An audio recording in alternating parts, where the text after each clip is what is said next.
this, I'm going to lower the quality of the stream, unfortunately. It's fine. My computer fucking hates that. And it's old, my computer. Oh my god. No, it's still bad. You don't need a stream, it's okay. Hey Conklin, are you streaming on YouTube? Yes. Okay. Just I'm got gonna it see. all set up. It might not even be the You can stream, just pull that up might just be my instead. fucking computer. Hang on. Let me see. Oh, by the way, I noticed when I launched my game back up, it was default in 4K resolution, even though I don't have a 4K monitor, and it was making my game a little slower. So you might be able to. That might be. Let me see. Resolution. It was also making it take forever to tab out. You mean like the 1920 by 1080 thing? Yeah, it was on like 39, whatever, 38. He's on hella high. Yeah, it was on 4K. It didn't say 4K. It said the pixels was just 3840 by, 2160. Okay, I'm at this place. I'm just gonna put my summon sign. Oh Church god. of Ella? Yeah. You said you did fight the. I Wait, did okay, not what? kill the guy. Okay, let's kill the guy then. We'll go Yeah. grab a water after I put my summon sign down.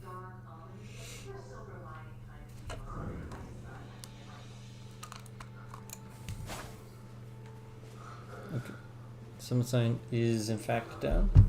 Yeah, the password. My password is just Joe. Okay. Lowercase is Joe. I'll go back.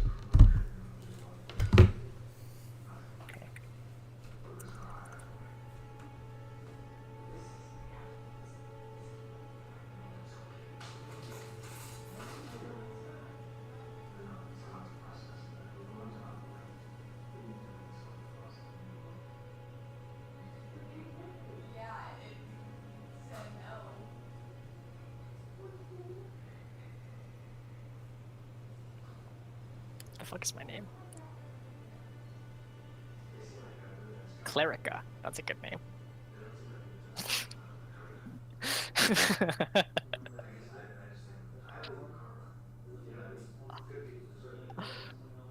It's fitting.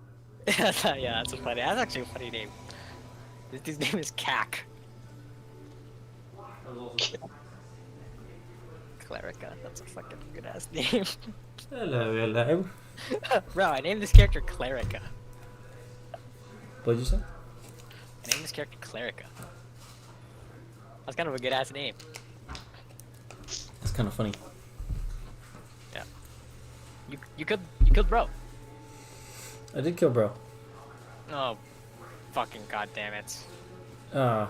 It's starting. Oh no, he has a. This is bro. Elden Ring in 2024 experience. Yeah, it's gonna be more annoying now than our previous playthrough because we're low level and rusty, and these people are in fucking new game +6. Yep. Look at how many swords he has above his head. Like that is a tryhard and a half. Yeah, I'm just gonna. that is the most stacked motherfucker. I mean, yeah, it's early game by the way, so. I mean, we're like, early game, but he's in new game +6. Yeah. I mean, like it's an early game area, right? So that's like where all the like. Real scumbags go to invade. Yeah. I want a bigger monitor, but this monitor, wow! I just like open my eyes and the lighting is so beautiful. I mean, that was fun. Oh yeah. At least I didn't lose anything. Yeah, you didn't lose your souls? No, I mean, I died like literally right here, so. Okay, cool. I'll be right back again while you are summoning. It is down again, by the way. Okay. Oh, you might eat.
Oh, mighty.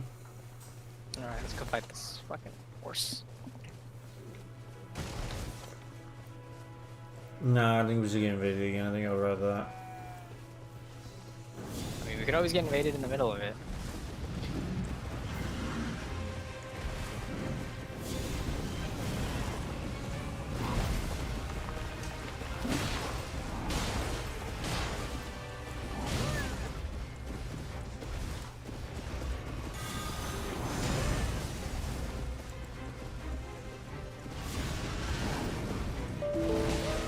Okay, I'm mega rusty.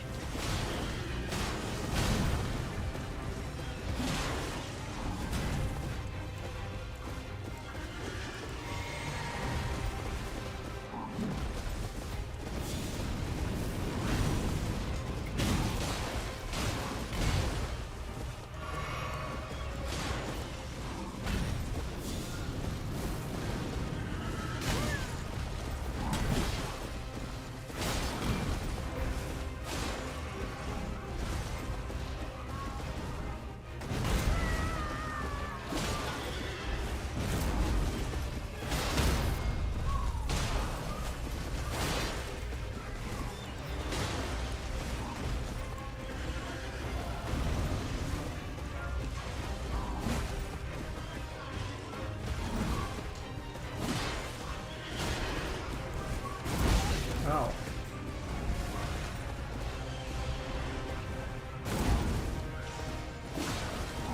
Oh, I'm healing.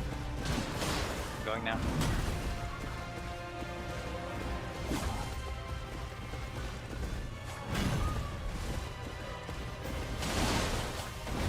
Ow. I feel like I'm lagging. We probably are.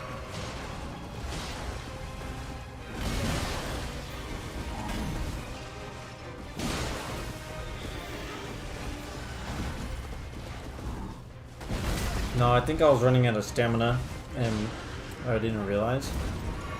So when it took a second for it to dodge, just because my stamina was good. I think that's what's happening. Because it's like too inconsistent. I don't know. I just like can be inconsistent. Ow. Ow, Russia? No, I think I'm lagging.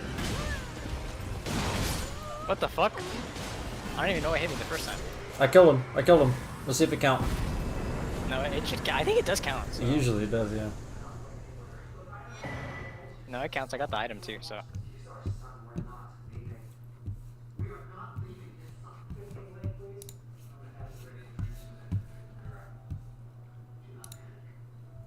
Okay, Is the my stream fucking still like up thing. and working, Andrew?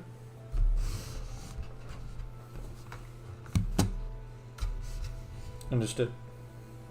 I'm just kidding. Okay. Where do you want to summon me now, good sir? Do we want to roam the lands? Do we want to go? I mean, we should probably do like. Let me see. Let's see what I've done. I done. Let's do Castle Morn. Okay. Have you gotten the bonfires right outside of it? I've gotten Castle Morn lift. Castle Morn Rampart. I guess I'll just run to the lift. Oh no, the lift. Oh wait, help me kill the rampart horse. Help me kill the horse at the rampart. What are you talking about? The Weeping Peninsula, the Bonfire Castle Morn Rampart, which is right before the area where you Oh, get shot Castle- by the giant. I thought you were talking about the beside the rampart gal or jail. Oh. That was inside of the thing. I see. Yes. Yeah. Yeah. This will be fun. This was one of our frequented PvP spots, which I enjoyed deeply. Yeah, it was. Okay, actually, the horse. It seems like I killed the horse, so. It never mind, I'm has just to be gonna run. nighttime. Oh shit, you're right. All right, I'm just gonna. Actually, I'll just wait. I forgot you can do that. Yeah, just do the pastime.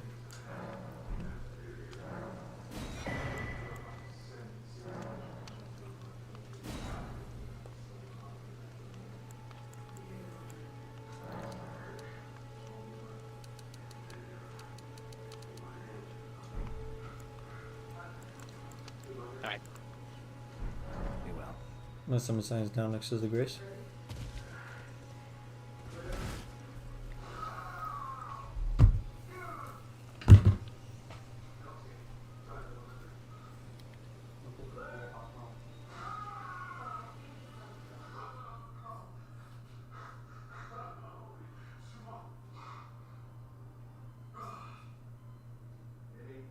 They're not summoning?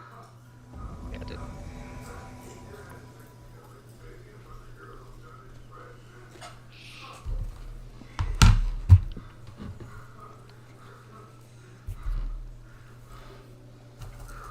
He is here. Yes, he is. By the way, I just want to say that nighttime in this game looks exactly the same as daytime.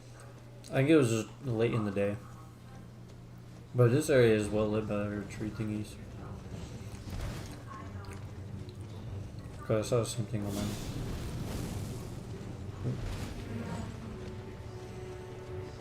Come on, fucker.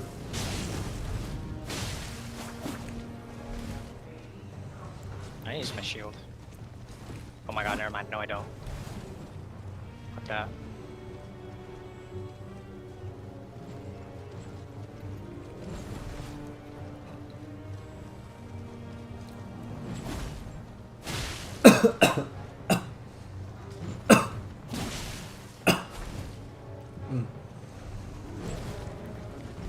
This guy's definitely easier than the other one. Yeah. Ow. You bitch.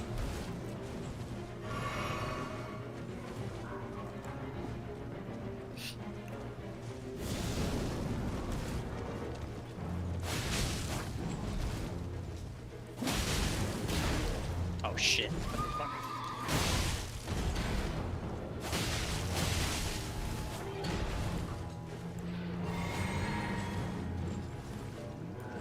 Hey, does Dex increase your swing speed? No, right?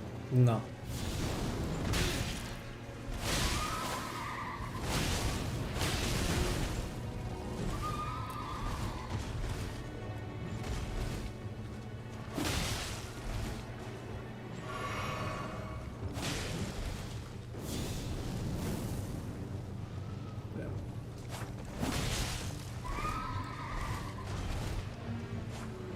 Wow. Bitch, get back here. Ow. Bro, he fucking hates you. There we go.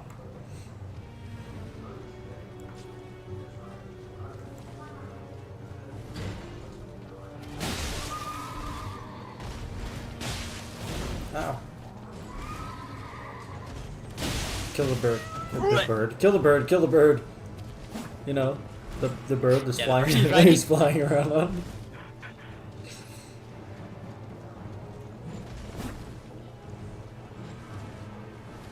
Come on, bird. The bird's dead. The bird's dead. Fuck him. Fuck him. Fuck him. Fuck him. Bro, yeah, bro. Pull down his fucking pantyhose. Come on. I'm about to tink that armor, baby.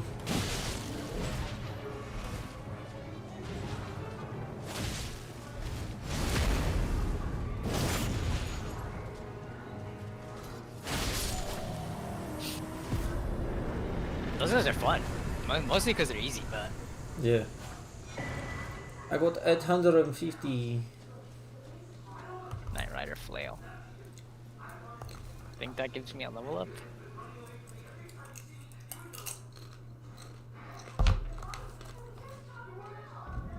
Maybe? Yes? What the hell? Okay, I wonder what I was trying to level up. I'll just do faith.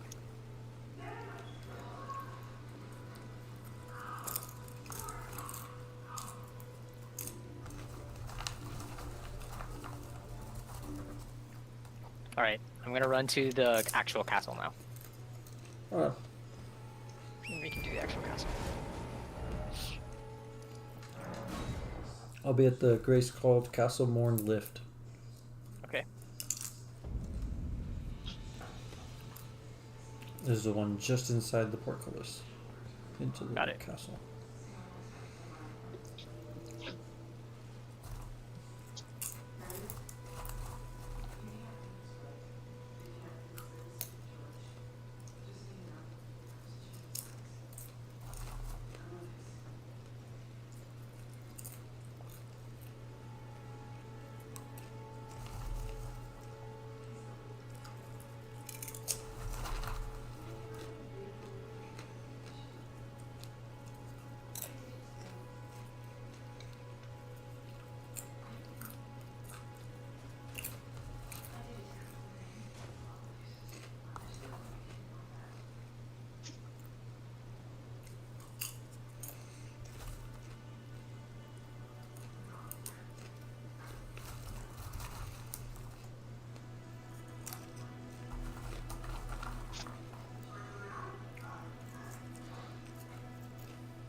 Oh boy.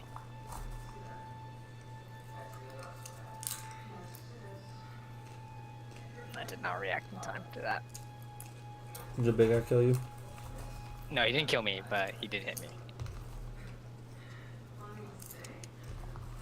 Fuck! I'm fine. Don't forget you got your horse. Yo! He's fucking gonna point blank shoot me. Okay, yeah, he missed. We're good, we're good. I'm there.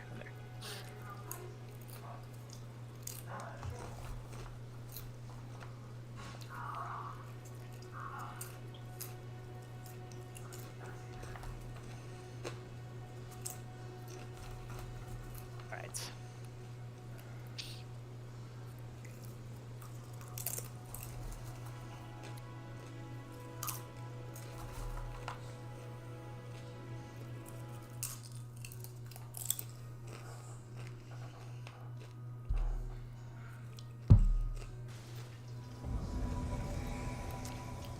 Let's get this guy? I was just about to say, do you want to kill the big guy? Yeah, let's just go. Okay.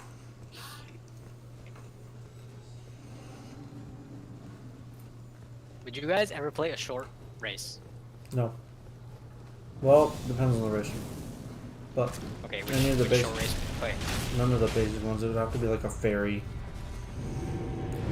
You really play a ferry? possibly.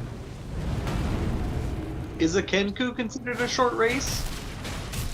Ooh, yeah. I guess yes. I guess like literally yes. Go stab him in the face. I was close to playing a Kenku before I made Scratch. I couldn't get to space on time. Yeah, I would. But it would have to be like 10 characters deep. Well, not necessarily. You'd have to be down bad in terms of characters. I would have to mostly be down bad, yeah. Like, it's just so low on the totem pole as far as races I would want to play. That it would take a couple characters to get there, and it wouldn't be dwarf or halfling.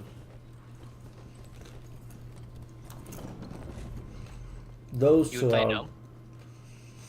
I'd rather play a gnome over a dwarf or a halfling. I'm the opposite. I fucking hate gnomes.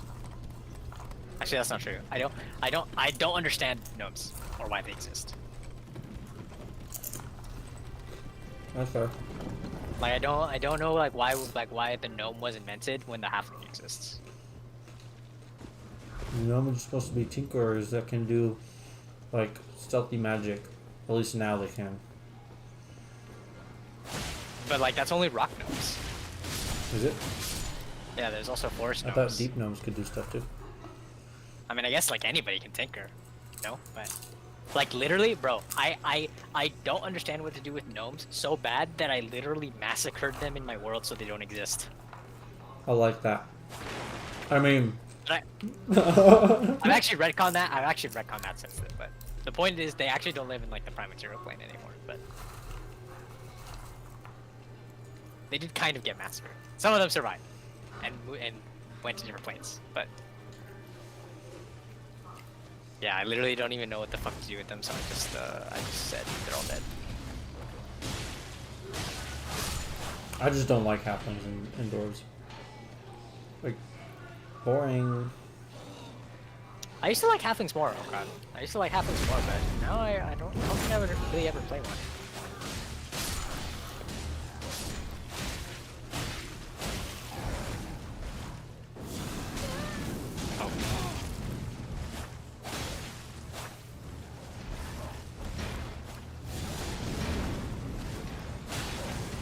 It's a lot of enemies.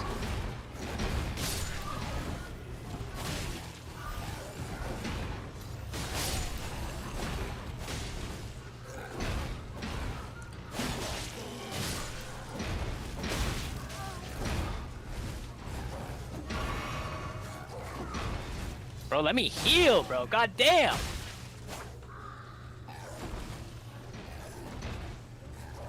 Oh shit. The guy with the big axe tried to swing at you and he swung at me. Well, I took their aggro for you. Yep. Thank you. Oh, shit, we go. Okay, I got small. Just one big guy left. Fine, I'll use that as this. Bro, he just fucking hella rolled. He just said, check out what I can do. It wasn't even useful. I'm dead. Oh my god, that's wide.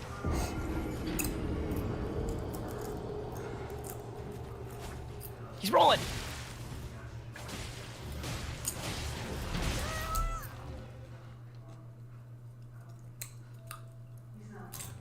Alright, I died.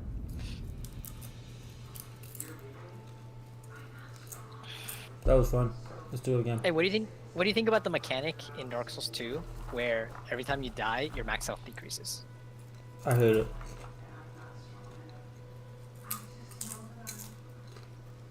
One of the things I like about this game is the fact that I can butt my head against the wall for as long as I want to. You know what I mean? But the game makes me a mechanic to where now I have to watch what I do. Like, I can see why that is appealing, but I just don't like it. It conflicts with the way I like to enjoy the game. Yeah, that's fair. How do you feel about it? Also, my stomach sign's down. I don't mind it. Mostly because you just use that game's version of an ember, and it just goes away. So I only like it because you don't have to interact with it at all, which I guess means that I don't like it. So yeah, I hate it. Dude, I mean, at least it's not Dark Souls 1. Dark Souls 1, your health was decreased by fucking half Damn. when you died. When you were, like, when you had no humanity. I didn't know that. It's so weird. Yeah, no, like, in Dark Souls 1, it's like, if you die, you're fucked because you have no humanity. And in Dark Souls 2, it's just like additive. Like, every time you die with no humanity or whatever, it gets worse. But in Dark Souls 3, it felt like the opposite. In Dark Souls 3, it was like my health is higher than average when I have an ember. Yeah. I don't know why, but it's like literally the exact same. Like, it's actually exactly the same thing as Dark Souls 1. Except I guess it wasn't as bad because it wasn't half.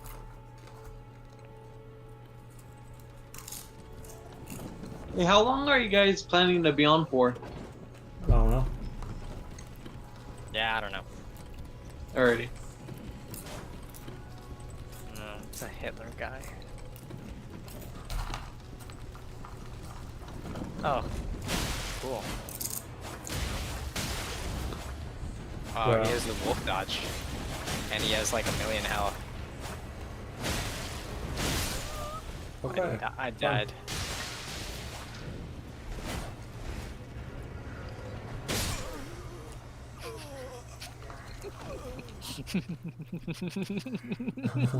Dude, I'm actually, like, so, it's actually, I'm salty.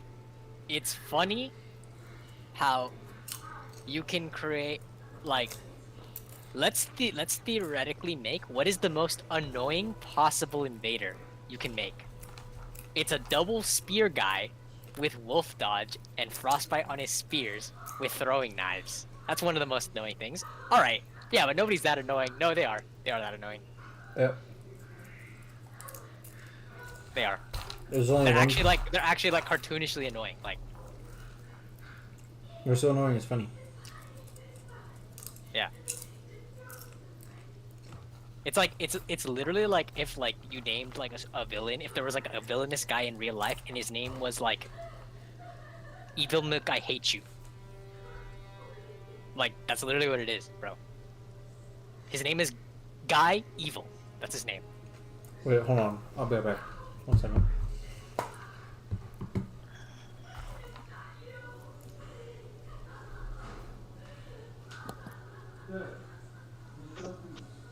Yeah, I'm probably gonna have to go for a potential medical reason, so I'll probably see you guys later. Oh, damn. All right. Hope everything works Yeah. out. Thank you, and I would say more, but I don't want this on the record of Matthew's stream, so I'm gonna just head out. Okay, sounds good. So yeah.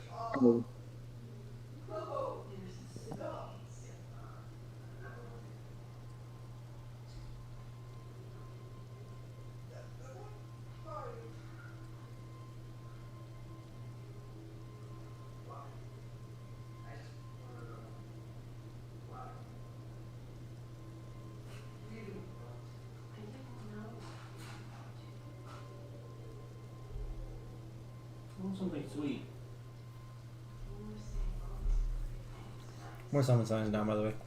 And I am back. Okay. Andrew left. Okay. Did he say he was gonna be back on or something? He said maybe. Okay.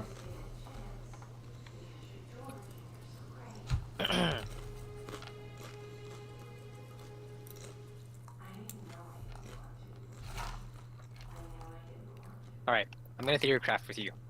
Okay? Yep. About D&D, because that's what we do best. Oh yeah. Okay, so... I'm thinking... I am entertaining the idea in my head right now of running a campaign over Discord, but not for a bit. I'm gonna wait until after I graduate to start worrying about that. Because I'm gonna be basically only working, and then maybe I'll have more time. I definitely do not have time right now. Okay. One of the ideas, I don't know what everybody else is gonna want to do, but one of the ideas that I had is that you play like you're basically gonna play like a group that already knows each other, and you're going to basically form a mercenary company, and you're going to grow your company. It's literally like your network is your net worth, the campaign. Yeah. Where like you like create and grow a company, and you like have a base. Okay. You might be connected to some criminal stuff. Do you have a criminal character in mind? Do we have to be connected to current criminal stuff? No, not necessarily. You can if you want. But, like just a character that would be willing to do criminal things. Oh, okay. I need a shady character. I thought about. I mean, you don't need to. That What might if I not be get the a direction, match? but What if I in this play theoretical situation, yes. Okay. I mean, I can definitely make one.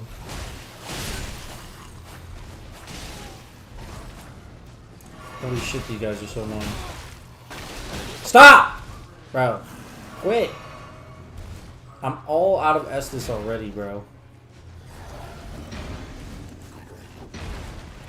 Do you not have heal prepared? No, it's too shit. I could put urgent heal up, but...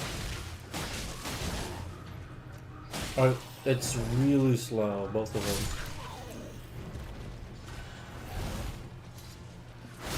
them. Yeah, I mean, it's only useful for combat. Oh no, like... Or for, sorry, it's only useful for out of combat. Yeah. Or when somebody else has aggro. Like right now.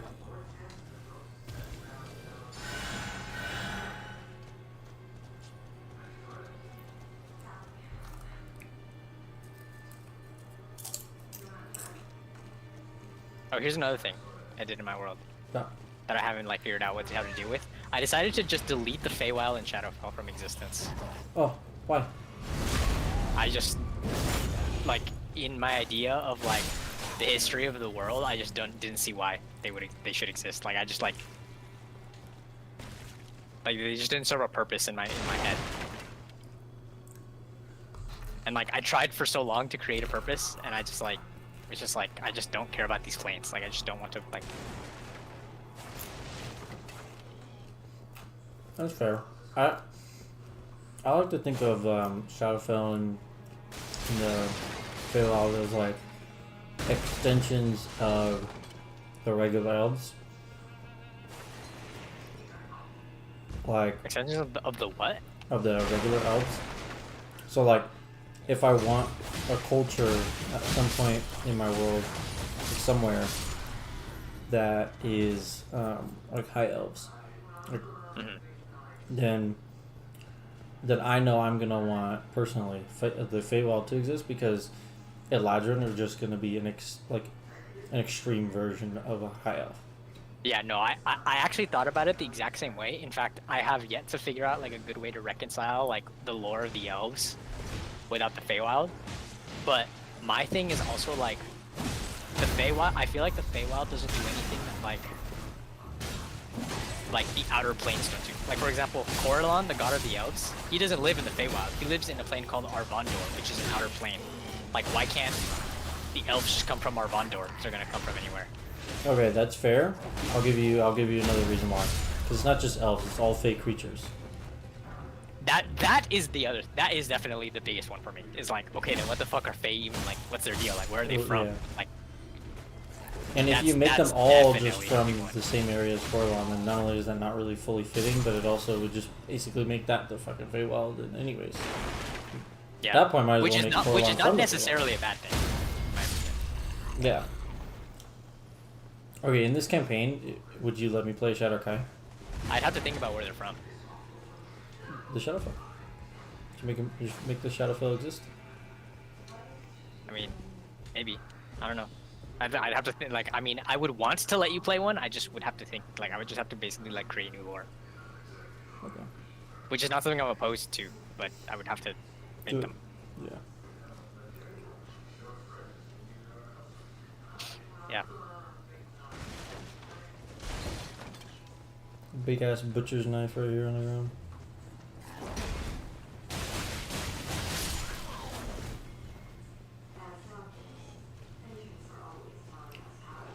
Okay, we're gonna do this. We're gonna do this. I'm gonna hurl this at you. Come on, buddy. Okay, there, he's dead. I'm gonna hurl one at you. Oh, Bro, isn't magic sick? I told you. hell yeah, dude. And this spell's actually good too. Like, you saw how much damage I did. Hell yeah. Is that just heal? Yeah, it's just heal. I do have it. And my third spell slot right now is being used by the stupidest fucking anyways. So look at the arrows in your chest. I don't see anything. Wait, is there nothing over here? Oh shit. Oh, I don't know, I can't go back up. Ah, whatever.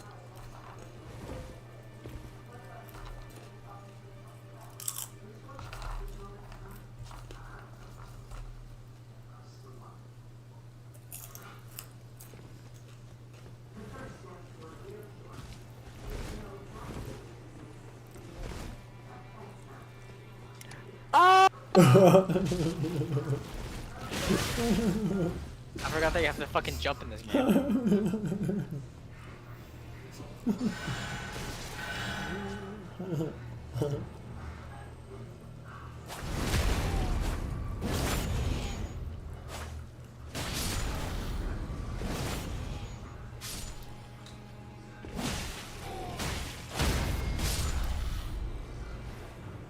There's definitely an item up there, that's for sure. Oh, this guy tried to fucking get me. Hey, there's a guy. Oh, it's just one of those guys that doesn't talk.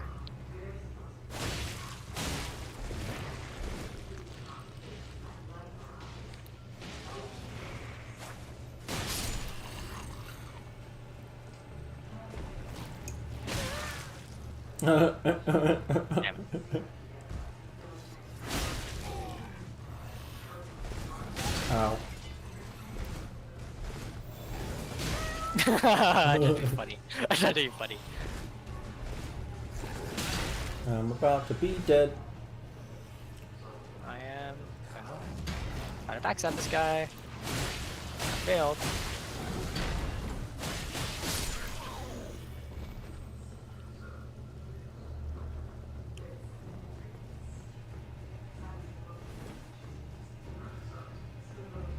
Yeah, I wonder what I would do with the fucking Shadow Kai and the Latrin.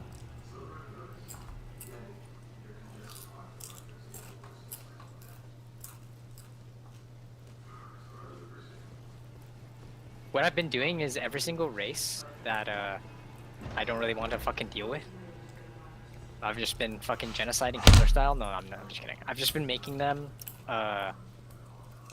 from the astral plane.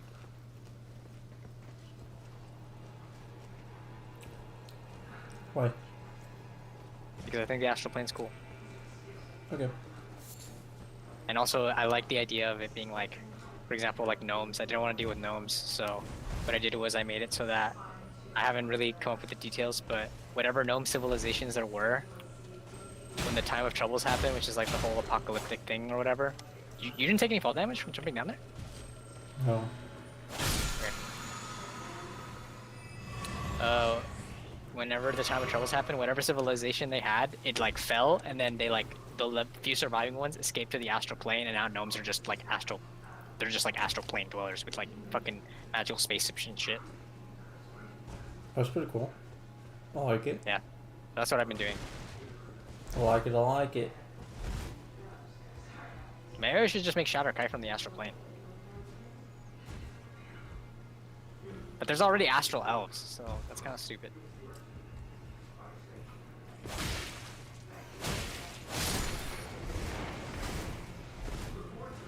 Okay. Oh boy. I got rats. We got rats in the kitchen, boys.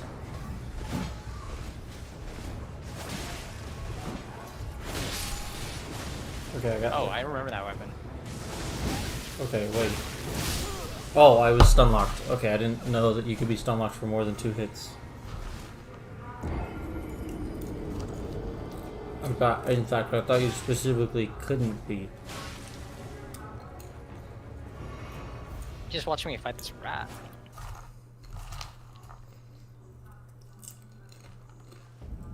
Okay. Oh, there's a grace down there. Go get the grace. Yeah. Wait, there is? Yep. Where? I think you gotta drop one more time or go to the side of that little platform. The side of that little platform. Oh, there you gotta drop again. Okay. Wait. No, yeah. A little I up mean, the... he's just kind of letting me like run, so I'm just gonna go to the fucking boss. Wait. No, there's the grace right there. Or I don't know if you can light it while he's there though. No, I don't think I can. I'm just gonna go to the boss. You want to summon me again right outside the boss? I mean, I took the door so that he would like leave, so I'm just gonna try to solo it, but Oh, you're already in the box. Okay. Yeah. yeah, I'm already in the boss. You can just go to like the grace that's up there. I mean, it's not that hard to get back here, so.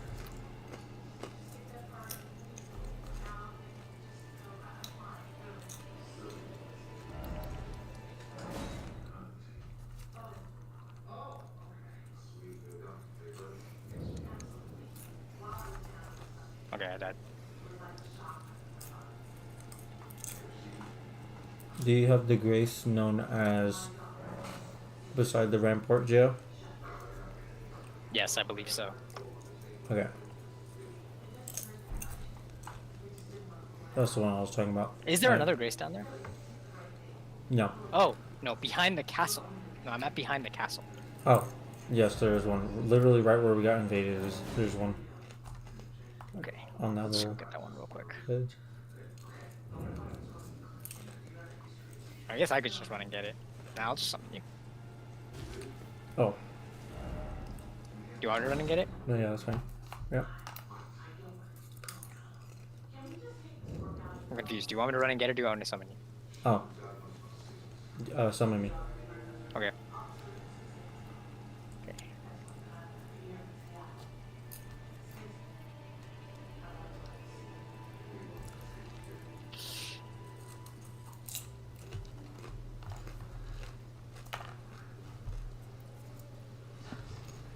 What do you think about invasions? Now that you work a fucking 12-hour everyday job. I think the same thing I've always thought, except for one detail. There's a big one in my opinion. I just didn't have to think about it last time. But you should not be allowed to invade anybody that's on a different new game level than you. Yeah, I think that's a good point. If you're a New Game Plus, you should not be able to invade somebody who's not on New Game Plus at all. Like if they're just on New Game. Yeah. I agree. You should only be able to invade people that are on the same new game level. Or like, or at least make it to where like if you're a New Game Plus, you can't invade first games. You know what they should do? Like, you know what I think they should do? I think they should take it a step further and make it so that not only can you not invade people that are on the same new game level, but if you are way higher level than somebody, you get handicapped to the point where you're actually like damage-wise at a disadvantage. Because equipment-wise, you're going to be at an advantage. So it cancels out. Well, that and also, Like you should be mega nerfed, like actually giga nerfed. Like yeah, dude, that's kind of what upsets me is that like whenever you summon me, I'm pretty fucking heavily nerfed, but they don't nerf invasions as hard, and I'm not even that far above you in level either, and they still nerf me super hard. Like you should see my like the damage I do in my world. Back in my world.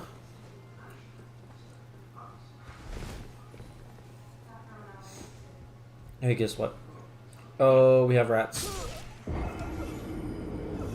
I missed. okay, come to the place before you jump down there. I will summon you. Actually, I'll just go get the bonfire. That's right here. Yeah. I missed. Did Never you? mind. Did you survive? No. But I will just run to the other bonfire. Okay, yeah, do that. Just tell me where it is exactly. So after you drop where the rats are at, then you go like out of it, out of that little tower thing. You're gonna immediately go to the left, like hard 90-degree left, and then you're gonna go another hard 90-degree left, and there'll be a couple like 5 steps, very very short stairs, and the grace is right on the other side of the steps. Two going up. 90-degree lefts. Got it. Yep.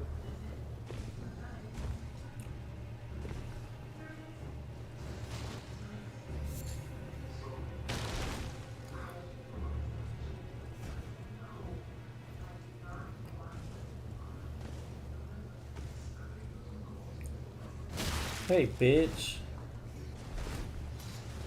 Don't ask me Oh, why it's we gonna got take rodents. approximately twice as long as it should. That was a suspicious statement of yours.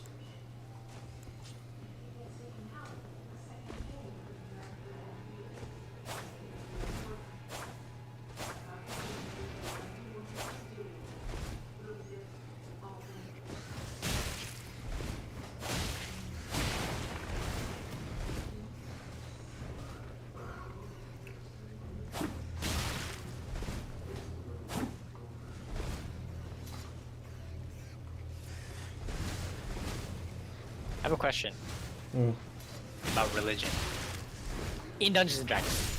Yep.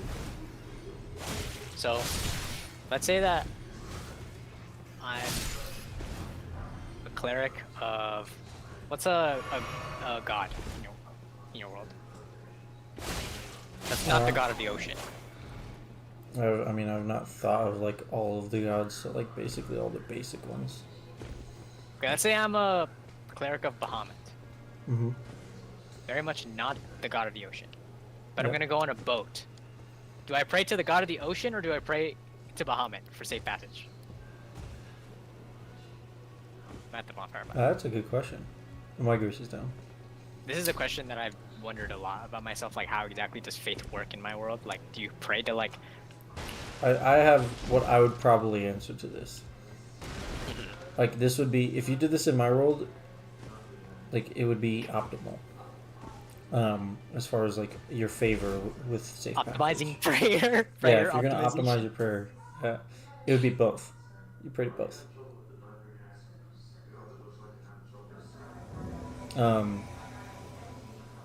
And there's a couple reasons why. First, I mean, it makes sense that you pray to both, just because like if you want, let's say, safe passage is what you're praying for, then you pray for Bahamut to like strengthen you and guide you through it, just in general, just like you're going through something that is dangerous.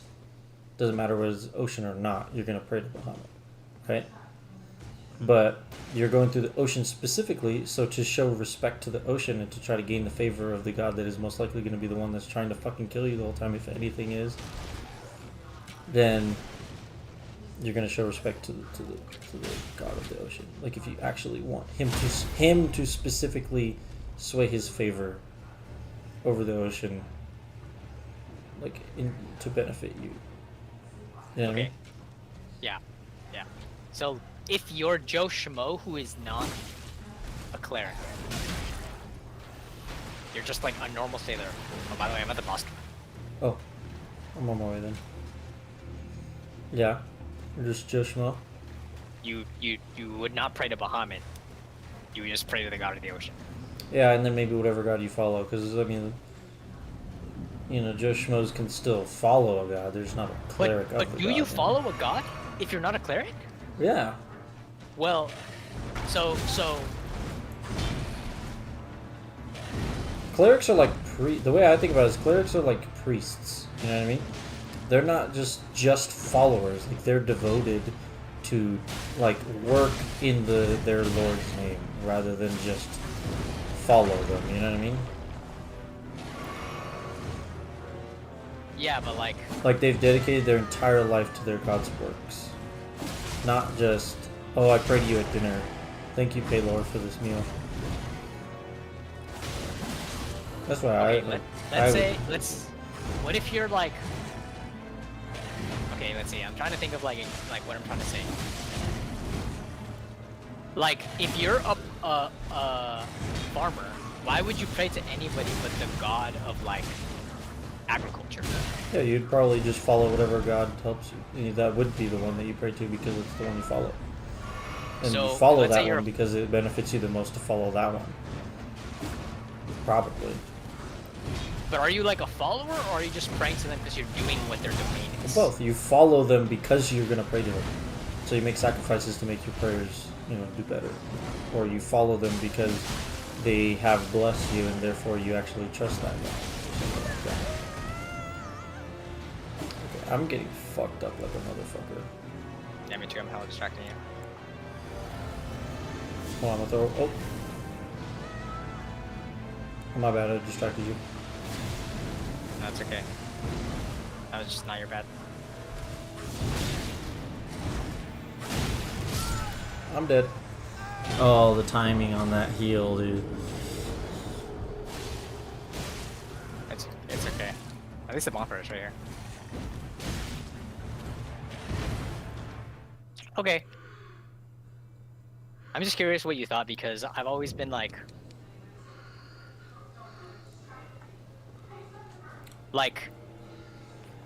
when we think of in fantasy we use polytheistic religions. That's what this is. It's a polytheistic religion, right? Yeah. So let me ask you this. Did the Greeks, who were a polytheistic religion, did they have followers of each god, or did they pray to Yes. each god when they needed them? Oh, both. You follow one god that's the one that you, like, relate to the most or want to follow the most. And then you pray to other ones to show respect and to ask them for very specific deeds. Like, there's a reason why Athens was called Athens. Because they followed Athena in that city. Wait, really? Yeah. I actually didn't know that. They named the city after Athena. Well, I know the city was named after Athena, but I didn't know that it was because the city followed Athena. Well, I mean, you can fact check me. Maybe I'm wrong on Like- that. My sign's like- down, by the way. I mean, like, you might know more than me, but, like, I actually thought that, like, the Greeks didn't do that. Like, I thought, like, maybe, like, some people did, but, like, I thought, like, priests specifically followed a god. Like, I didn't think that, like, the normal, everyday Greek person dedicated themselves to one god. I thought they would, like, pray to each god that they needed help from in that moment. Like, obviously, if you're a farmer, you're going to pray more often to whatever god is in charge of farming. But, like, you're not like a follower. You just pray to them because that's what you do. You know what I mean? I imagine there's probably both.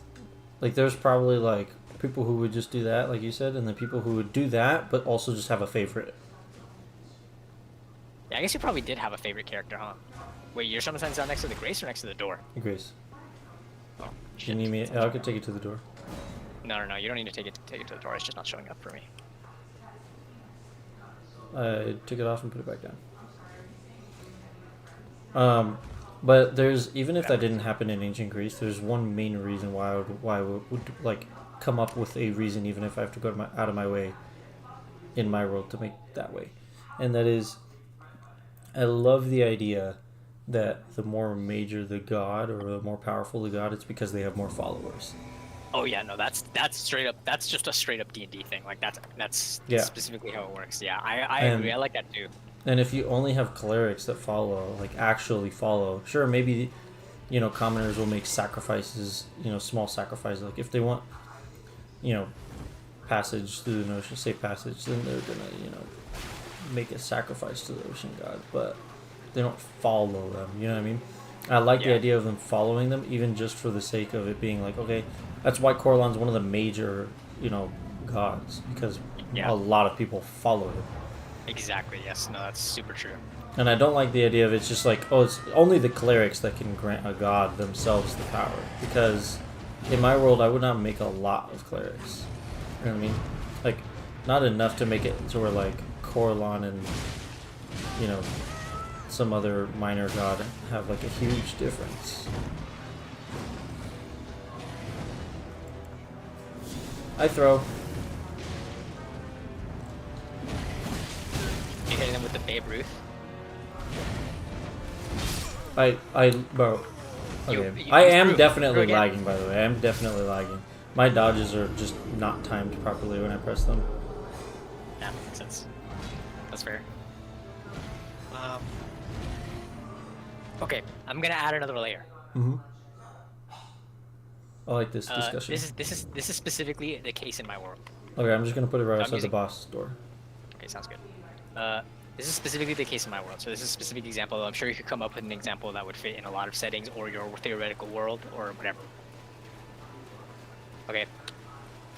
In my world, the god of the ocean is evil. Okay. If you're a follower of a good god, and you pray to an evil god because their domain requires you to, or it just doesn't require, but like, it would behoove you to pray to that god even though they're evil. What does the good god think of that? I think it depends on which god. Like, and what traits you want to give to each god. I think one of the biggest traits, like, there's one main trait that would, in my opinion, like, I don't know if I would decide that all gods have this trait or all gods don't. But my go-to answer is, if this was my world, let's say, the way I would make it is probably, like, there's some good gods that would just be understanding. Just be like, yeah, I don't blame him. He doesn't want to die. And then there'd be some gods that are like, I can't believe you. Especially if they're like a rival god or something, you know what I mean? Yeah. But like, I think it depends on the god. Because there's some gods that are supposed to be like, extremely merciful, for example. You know what I mean? And somebody who's extremely merciful would rather be understanding that their follower wants to survive than be angry that they pray to an evil god. Yeah.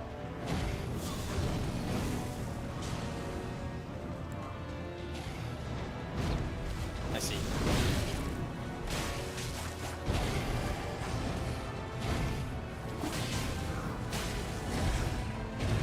So like, let's say like,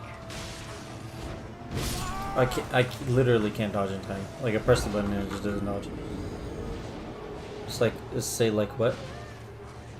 let's say that like, okay, I also died. Okay, let's say that you're a cleric of Corlan, and you're traveling through the Underdark. Okay, I don't think I made Loth like the god of like the Underdark. I don't remember if like the Underdark is a domain, but like, let's just say it is. And so you're traveling through the Underdark, and you want safe passage through the Underdark, and you pray to Loth. Yeah.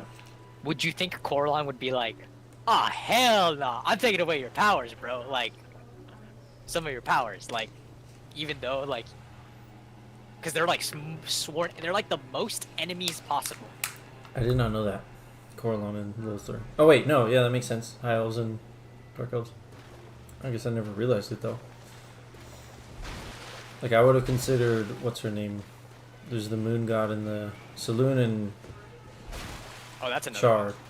That's another one. Like, Saloon and Char, I could totally see it being like, if you. That's probably a better example because you're more aware. Yeah, I just don't know the lore behind Corlan and Loth. I mean, it makes sense, like, just based on who follows who. But I don't really know the history behind it. But like with Saloon and Char, I definitely think like Saloon would definitely be like, bro, and like fuck with the cleric's powers in my world. I think it also depends on like, did you sacrifice anything during the prayer? Because I think that would be, I would make that a big thing in my world. Is like you sacrifice. If you really are serious about it, you're gonna make a sacrifice. Like, Do good gods want sacrifices? yeah, it might not be a blood sacrifice, but a sacrifice nonetheless. Like in real life, like people in Catholicism and Christianity, they fast. Like that's a sacrifice. That's the reason why you fast, is to sacrifice your eating privileges. I mean, that's part of the reason why. I know you're right. And so, like in my world, I'd make it very similar. Like you do something as a sacrifice. So like, if you're a saloon worshiper, like let's say you're a Corlon worshiper, like you're a cleric. You're talking about a PC, right? Not an NPC. Not like I mean, it doesn't matter, right? Not, They're all just people. I mean, I think it would matter from the purposes of my role, because like let's say there was a PC that's playing a cleric of Corlon. I think I would want, and especially because it's a PC, not just because it's a cleric, but both, for both reasons, I would specifically want to make it a bigger deal than if it was Joe Schmo, some random NPC. Oh, I see what you mean. You know what I mean? Because Corlon takes the person's following more seriously. Okay, I was thinking like cleric NPC versus cleric PC. That's what I was thinking. Oh, okay. I'm thinking like Joe Schmo NPC versus cleric PC. If it was a cleric NPC, it depends on how deep I built the character. If this is somebody that like Nap was with the party for a while, she was an actual character that was kind of developed somewhat. Like Nap, then I would play it up a little bit because you guys actually care about the story of the NPC that's with you guys. If it was like a one-off NPC that just happened to join you on a bandit raid, then like I'm just not going to invest that time because I just don't care. Okay, like, even if Corlon does think that, it's not like it matters to you guys.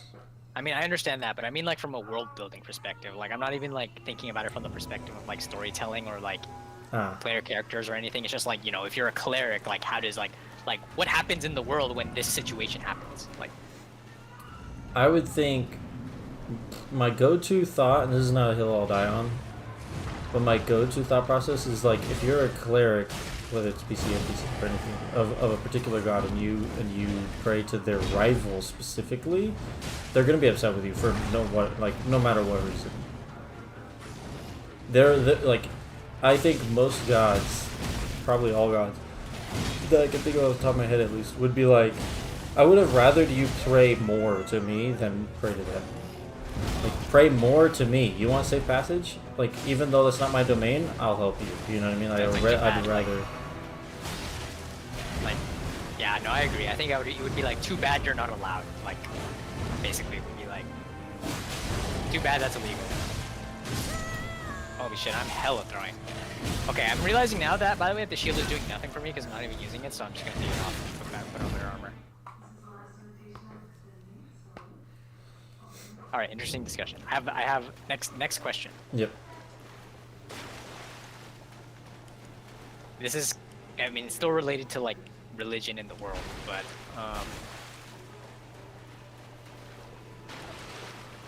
okay.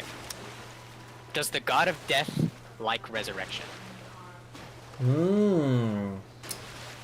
This is a big one. Okay, so there's 3 parts to death, isn't there? There's murder, war, and just straight death, right?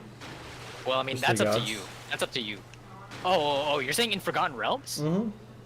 Oh, okay. In It's Forgotten broken into Realms, 3 because there's murder, death, and strife. Those are the Strife. 3. And they like Which- murdered the god of that had all 3, and each stole a piece of his domain, right? No, they didn't. They didn't even murder him. They were just like, he was literally just bored and gave it to them, and then they drew straws, and whoever drew the longest straw had first pick of which of the 3 domains they wanted. That's what it was. Okay. So you're talking about death specifically. So there's strife, war, or strife, murder, and death. Is that what you said? Yeah, death. So death specifically, would that god like resurrection? I think in like some sick, twisted way, I would specifically make that god like sick and twisted. And so like maybe like I could totally see this. I'm gonna say from a world building perspective and then from a storytelling perspective, both. So world building, I think he would like it. He'd be like, hell yeah, dude! Like he would get his rocks off for a bit. Not like that, but like, you know what I mean. Like, you wouldn't literally masturbate, but he would like, it'd be like a sick, twisted pleasure. I was not even thinking about that. Oh, okay. You said that. You said that. Anyways. You would ejaculate. The god of death canonically ejaculates every single time somebody's resurrected. But like, from a storytelling perspective, I also think this just reinforces that. It'd be really cool if like the party, if I was DMing, if the party like had a cleric that was high enough level to cast resurrection, or like went through enough trouble to get somebody resurrected. Like in campaign 2 of what should we call it? Of Critical Role, how they go out of their way to get knocked back to a halfling, but he. Oh wait, no. Actually, I think it was Caleb that cast the spell. But they just went Yeah, out. it wasn't resurrection. It was like a body change thing. Oh yeah, but I'm pretty sure he was the one who cast the spell, no? Or was it? Yeah. But that wasn't like a like they died and then were brought back to life. That was like a. Well, yeah. Literally just transmuted their body. No, yeah, I'm not talking about resurrection. Well, what I'm talking about is like, I think it would be really cool if the party either specifically went out of their way or specifically waited for some reason to get that spell, get access to that spell, whether it's through a cleric that is one of the PCs on the party, or if they're like too low level so they find somebody to do a mission for, you know what I mean? For whatever reason, the party finds it really important that they resurrect somebody or something, and once they do, like if death was to be one of the important characters throughout the story, for them to realize later that it actually like fucked with their plan or something. Like it actually hurt them to resurrect because death liked it. Like let's say the person's soul is tied to death, and like because death likes resurrection, that he was really planning for them to do that the whole time. And so I was about to fucking heal, and this guy's aggro never fucking changes. Am I crazy, or you gotta hit this guy a million times for aggro to switch? Sometimes, but I just wasn't hitting him, so that was my bad. I actually like fucked you over. I thought you were hitting him. I did hit him a couple of times, but definitely not like the amount of times where it's like, oh my god, I hit him so many times, bro. His aggro should have fucking switched. That keeps happening to me, right? You're like, you have his aggro, and I'm hitting him forever, and I'm like, bro, let this dude heal. Like, my gosh.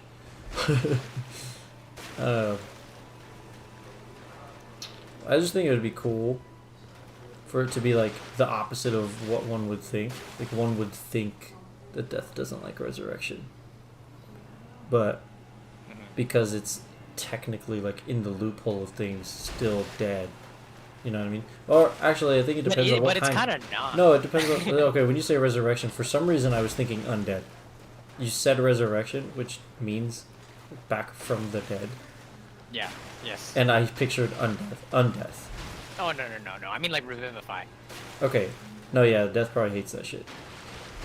Okay, so everything that we just said is just completely fucking. If you are like a necromancer that actually does like undead, like those types of resurrection, then I would be like, yeah, the god of death fucking loves that shit. It doesn't really. Yeah. That's completely different from the way I imagined it. That's kind of crazy. You imagined the god of death would be fine with resurrection, but hate? No. To me, I imagine the god of death would hate both of them. Well, I think like the god of, if I had to take like what I would think, here's my line of thinking, reasoning behind this. The god of death loves having souls in his domain, loves having people dead, basically. Like that's where I'm coming from, right? And so, if he loves people in his domain, he loves souls not existing on the prime material plane or whatever. Even if he doesn't have their souls, he just loves their souls existing in his domain, right? Undeath does not affect their souls. So, the way I think of it is like, they're still technically dead, so it's not like it hurts him to lose bodies. Like, they're just bodies that are animated, essentially, is the way he looks at it. He just finds it funny and cool, and it compliments him. That's how I would think about it. Is like the god of death would take that as a compliment. Like, you're not taking the souls from me. You just want to use the bodies. You're a sick bastard. That's funny. I love it. You know, something like that. That's interesting. Also, my sign is done. Okay. What's your reason for thinking that? Hello, Garrett. Congratulations. Thank you. I did not say it over text. Damn. I really wish I could go over there. Oh, I'll get your plane ticket. Who are you talking to, Marco? Yeah, I'll get both of you guys a plane ticket. This guy. Tomorrow.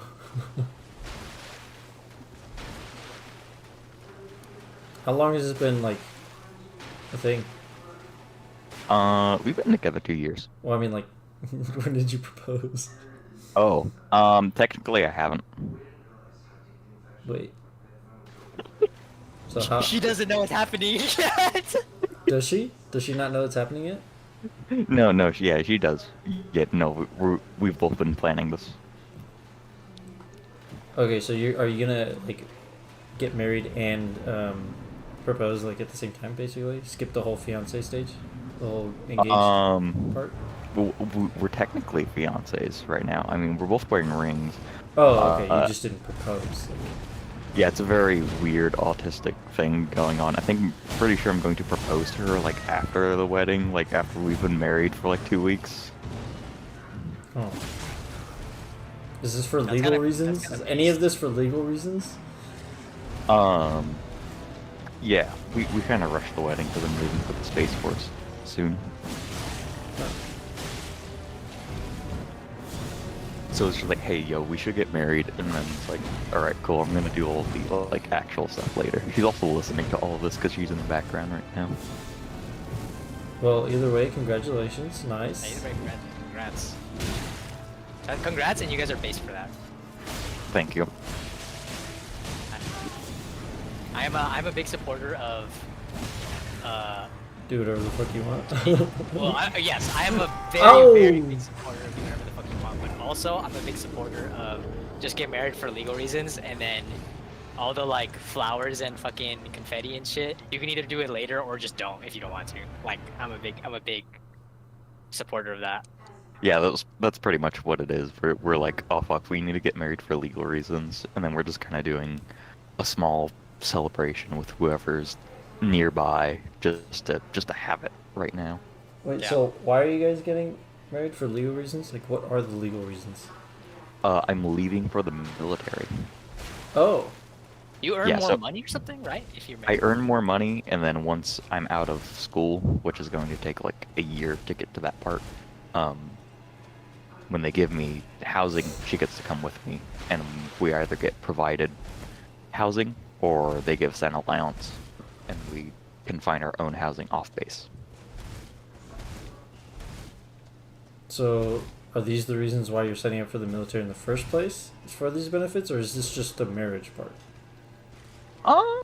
I'm a little bit signing up for the military for these benefits, but also the like college benefits are also a part of my goals. So, a lot of the military benefits align with like the stuff I want to do later in life. Gotcha. Okay. So I'm just kind of using it for my own personal gain. That's pretty sweet. Also, my summon sign is down. Okay.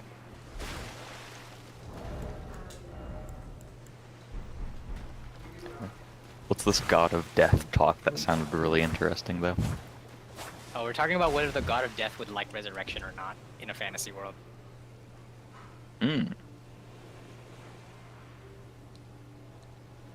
Yeah, I take the perspective of no, they wouldn't. Because for me, like I've always thought of death as like death is inherently lawful. Like, everything will always die. It's always going to happen. It's inevitable no matter what. Mhm. And it's like also like tied to fate. So like I think of resurrection as defying fate, like defying the law of death. Like, I agree with you. I mean, we agreed, but for different reasons. Like, we came to the same conclusion for different reasons. I was thinking of the god of death as just evil, and he's greedy as fuck and wants as many souls as possible. yeah, no, I've always thought of the god of death as neutral. Like, if you're good, he kills you. If he's bad, he kills you. Like, nobody's exempt. Everybody I dies. kind of like that too. That's kind of cool, and I kind of like the idea of like the strife and murder gods. Mhm. Like, you know, being jealous and being like, why don't you just kill people, you know, for this and that, and then like he's the one that's all mature and is like, nah, everybody has their time. Like, that'd be pretty cool. Mhm.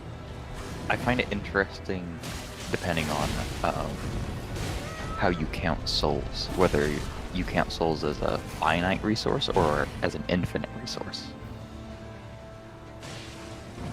I mean, I Yeah, guess I like, would if consider it it's finite in because case, you. like resurrection. Yeah, finite not necessarily in the sense that like souls get used up, but there's just a set amount of them.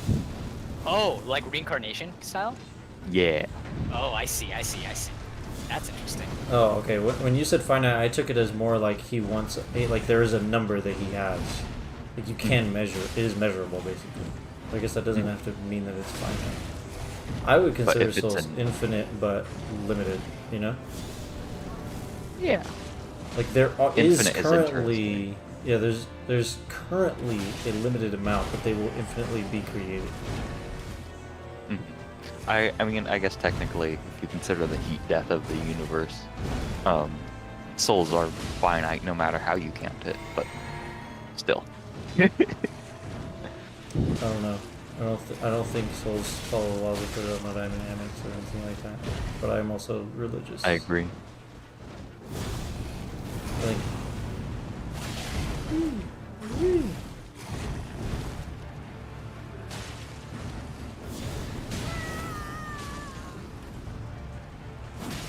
Yo, we got.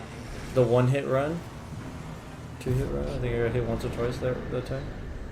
That time I was like both locked in and not paying attention at all at the same time. Okay, here's a related question. Yes. What stops, like it's kind of tied to this. What stops people from just resurrecting everybody all the time? Okay. Like Difficulty. 300 gold diamond. Like I mean, I get like the idea. It's like, oh, it's because diamonds are rare. Okay, wait, real quick. I'm gonna teleport to Aghiel Lake South right now, and I'm gonna go grab a bowl of cereal because I want to eat a bowl of cereal while we have this conversation. Okay, sounds good. Anyway, I don't know if I should wait for him, but like, is it just because the materials are expensive? Is that literally the only reason? I mean, I that don't would think certainly that's price a bad. lot of people out, but I would assume it's more like the difficulty of resurrecting someone. Yeah, I guess for me it's like always like, if it's just tough once you start to try to reconcile the mechanics of the game system you're using with the lore, right? Because, and I feel like resurrection is probably the absolute worst thing, because like, you know, once you become like a 5th level character, you can just resurrect people. Like, boom, spell, like, done. You know what I mean? It's kind of Yeah. like I would also think that you, the soul being resurrected, has a choice. And considering death is kind of, you know, fucking traumatizing. It's like, do you want to go back and be alive? Just so I can die again because I'm in an active war and I have to, like, go back and fight and shit? That's a good No, point. that was That's a good point. terrible. That's a really good point. Like, what if death is like never like good? I mean, I guess like, could somebody have like a good death? Like, could you die peacefully and it's not that bad? Like, Yeah. But I guess if you die peacefully and you go back, it's like, what if you die not peacefully? Mm-hmm. That's a good point. Especially the whole life flashing before your eyes thing. It's just like, Yeah, I mean, you know, that how makes long sense. did that seem to that person? How bad of an experience was it? And then them being like, you can go back. I have to die again. Fuck. Yeah, that's true. Interesting. Yeah, especially like imagine resurrection in the context of like World War One trench warfare. Yeah, yeah. Resurrect me just so you can put me in a trench again? Fuck no. Yeah. I want to Just like, get you know- reincarnated so I can forget all that shit. Yeah, that's hella true. That's hella facts. I get that too, especially like in a fantasy setting where like, I mean, like when you're in a medieval society, it's just shit always. Yeah. Like, basically. So, And like, if the afterlife is good, then like, yeah. that's true. But what if you're like, what if you go to fucking hell? Then you're like, get me the fuck out of here. But I guess that kind of is like, that makes sense because like if you have a villain and they die, Mhm. you bet your ass they're gonna fucking get resurrected. Like, Yeah. I would imagine in this context that hell isn't a thing, and it's more like afterlife.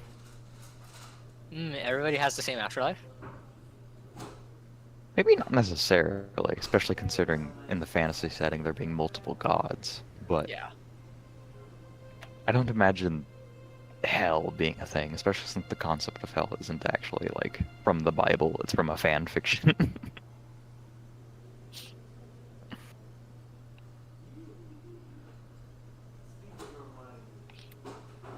Yeah. Because hell in a biblical context is just separation from God. Well, I And guess then- I'm using hell as like a shorthand for just like there is some like there Yeah, is what- some separation between like there's a good afterlife and bad afterlife, whatever Yeah, that yeah, is. yeah. Like, That's better. That's a better way of putting it. Yeah, I can see that.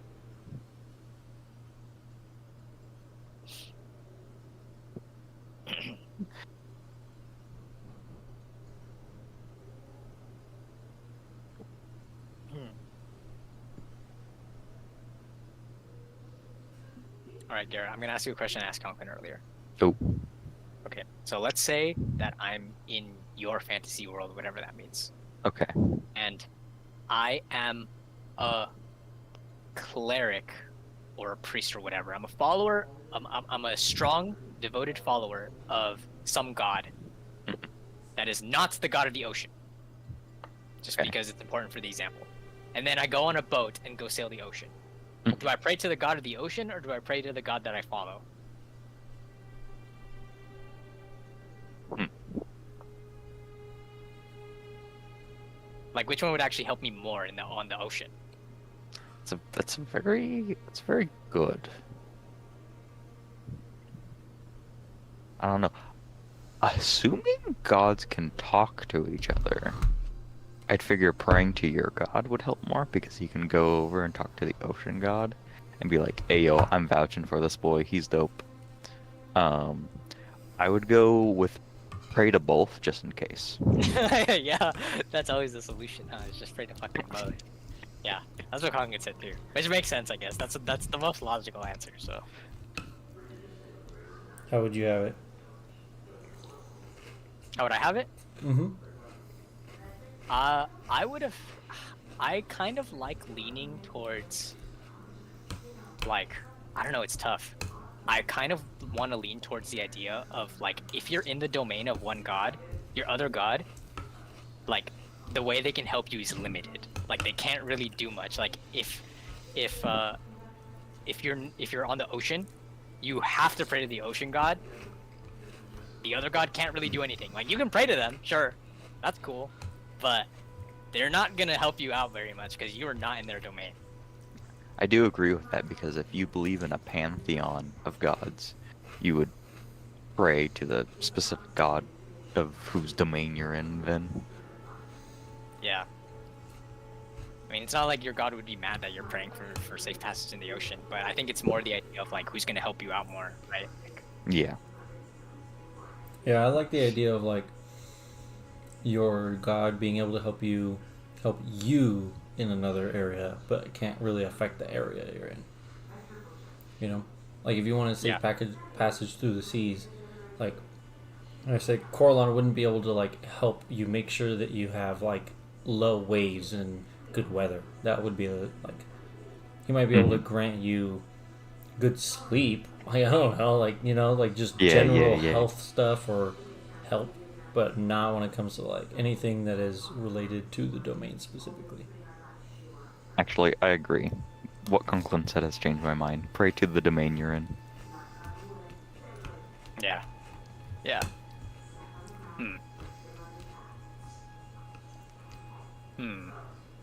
Okay. If you had to choose. Yeah, if you had to choose. I mean, the thing is there's literally nothing stopping you from just praying to every single god all the time. Mm. But I guess Other if than you the have to make gods a getting annoyed and sacrifice, being like, this Yeah, dude doesn't you're- shut the fuck up. you're a fucking god slut, Yeah. bro. Okay, like God, what the fuck was I just about to say? I was about to say something and completely lost my train of thought because I thought of this slut joke.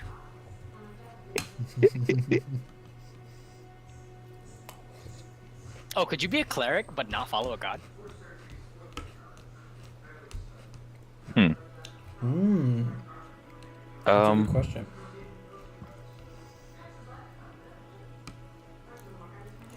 I feel like that's just being a wizard.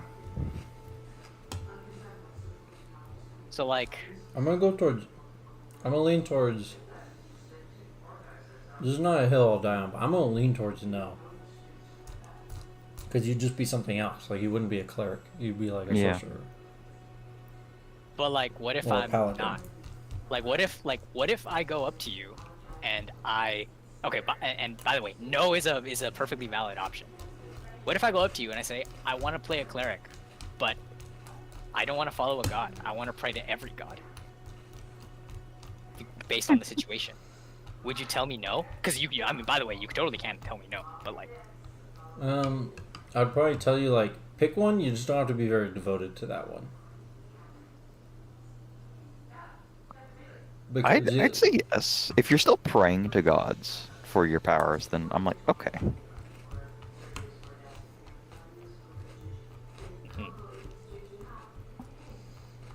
I would make You them can- do this, and I'm not sure if this would even cut it for me, but I would make them pick at least an idea to follow.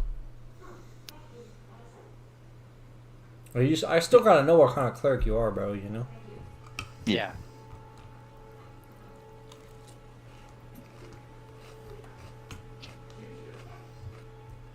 Okay, here's my next question. Do races have gods? Some. Yes, Okay, so what happens if you're an elf and you don't pray to the god of, and do you have to pray to the god of elves? No. No. When you say have to, by whose authority? By the I mean, I guess- by the god's authority?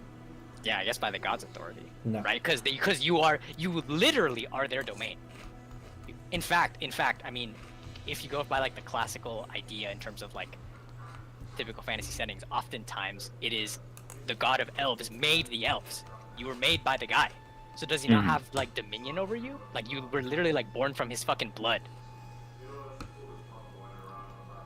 It sounds a lot like Christianity to me.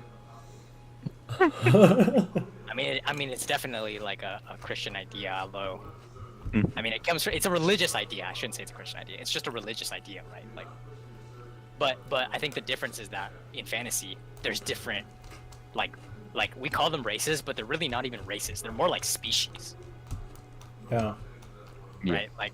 Like there's different species, and each species has a different god that made them, right? So like if you're an elf, but like, so you don't have to pray to the god of elves, and he's not gonna be mad.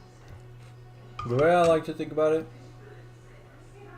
is not necessarily like Coraline's a god of elves, right?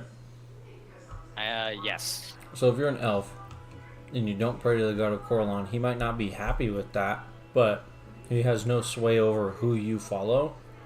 So he probably doesn't give a shit about you specifically. He cares more about his kingdom and his domain as a whole, rather than like one particular elf not following him, or even a couple thousand elves not following him, because he has this many more followers. He'd rather focus on them. And the way I also like to think about it is like as an individual, like from the person's perspective, I would say most people in my world would follow the god of whose heaven they want to go to. I would think of it as like each god has their own like heaven. Like if whenever you die, you're going to go to their like actual domain, like where they live. And so it just happens to be that like most elves want to go to Coraline's domain because he made them, because they think they relate to him the most and they trust him the most and that kind of stuff. But that doesn't mean that you would have to. Maybe there's one elf that's like, I kind of like the ideals that Lolth, or I kind of like the ideals that Bahamut, presents, and so I kind of want to go to his heaven, so they're going to follow him instead. I feel like a lot of human gods would be open and accepting to like anybody who prays to them, and then other race-specific gods would be racist. Yeah, no, that makes 100% sense. Like if you, Like, especially, why is this human praying to me? Mhm. yeah, especially because other races, like, I mean, again, classically, but classically, like for example, like elves are just like unwelcoming of other people, and dwarves are unwelcoming of other people, and like if like you're telling me like I feel like the person who made them would be the most dwarfy dwarf, which means he's also the most racist. Makes sense to me. Now here's the question based off of that. So you said, like, a race specific god might not be satisfied or happy or particularly want other races to follow them, but would they allow it? Or would they straight up shun them? But I think it depends on which one. Yeah, it depends on how racist they are. Like if a drow tried to follow Coraline, he might straight up be like, "Nope, you're not allowed." Yeah, yeah, Like the really Yeah, exactly. really stark differences, possibly. yeah, or an orc. Mm-hmm. Yeah, I think they would probably shun them. I think most of them. I agree. I think that's one of the ways that you can make like one thing that is very difficult to do is to make if you have a distinction between good gods and evil gods. How do you make like I think that's boring personally. Like I think Yeah. every god should be like good gods should be flawed, and Yeah. bad gods should sometimes I don't want to say like have a point, but like they should be like have dominion over something that's important. Like Yeah, they have have to to pray make to them. sense somehow. yeah, they have to make sense, right? They can't just be like evil mustache, hee hee hee. Like they have to make sense, right? So like one way to do that is like you make, for example, the god of elves extremely fucking racist. Basically. Even Coraline has a superiority complex, a god Yeah, complex, I mean- if you will. He does have a fucking god complex. He thinks he's the strongest one.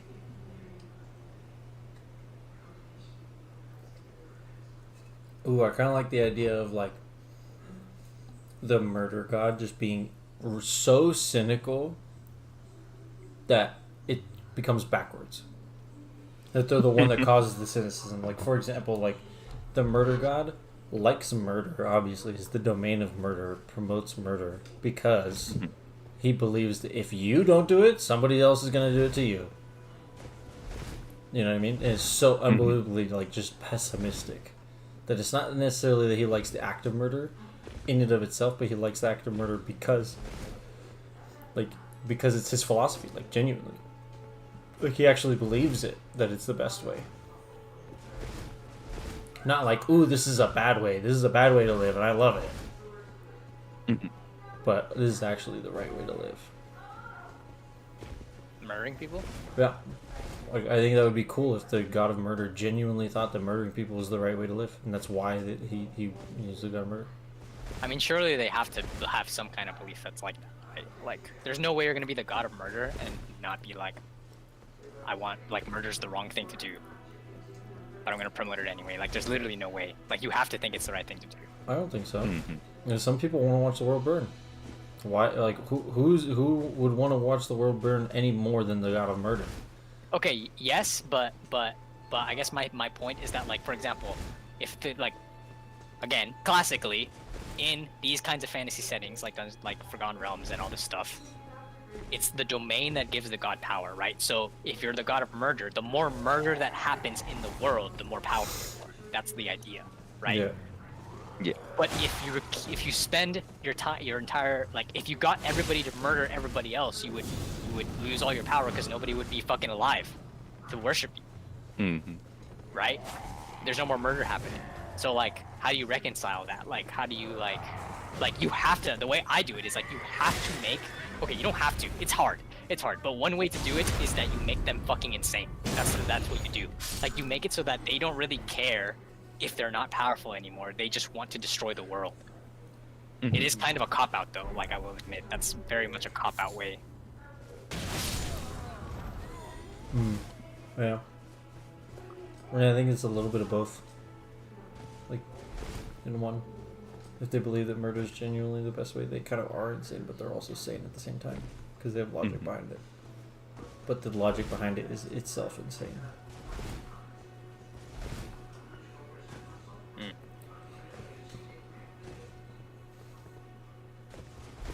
Okay, here's a question. This is more of a technical one. Oh, by the way, what grace are we going to? I don't know. I've just been standing here. I'm at okay. IQ Lake South, but Okay, I will just put my summon sign down and we can meander while we speak. okay. Summon sign is down. Okay. This is more of a technical question. If a god leaves their domain, their physical place that they stay, and goes to a different plane, for example, because most gods are not on the prime material plane, I would say. Like they don't reside in the prime material plane. Well, actually, okay. First of all, do the gods have a physical form, or can they be in a physical form without possessing somebody? I think they can be in a physical form without possession. Okay. Do they permanently have a physical form, or at least No. one that can be physically interacted with? Maybe it's not perishable, but it can be interacted with at Like all it's times. like you, but permanent. But permanent. You're Yeah. saying. Yep. Yeah. I also think no. I would say no in my setting personally. Like they can be completely amorphous. Yeah, they can. Huh. What were we gonna say, Garrett? I agree with them being amorphous. I can imagine a statue kind of being spiritually connected to them. Okay, I think this. I think they can be amorphous, but only if they're on their own plane. If they want to leave their plane, they have to have a physical form that is That's perishable, actually a good idea. That's actually a good idea. and that it's perishable. At least the form. Maybe they're not perishable. I don't know if I would make them perishable, but their form is perishable. No, it's too cool, bro. You gotta make them be able to be perishable.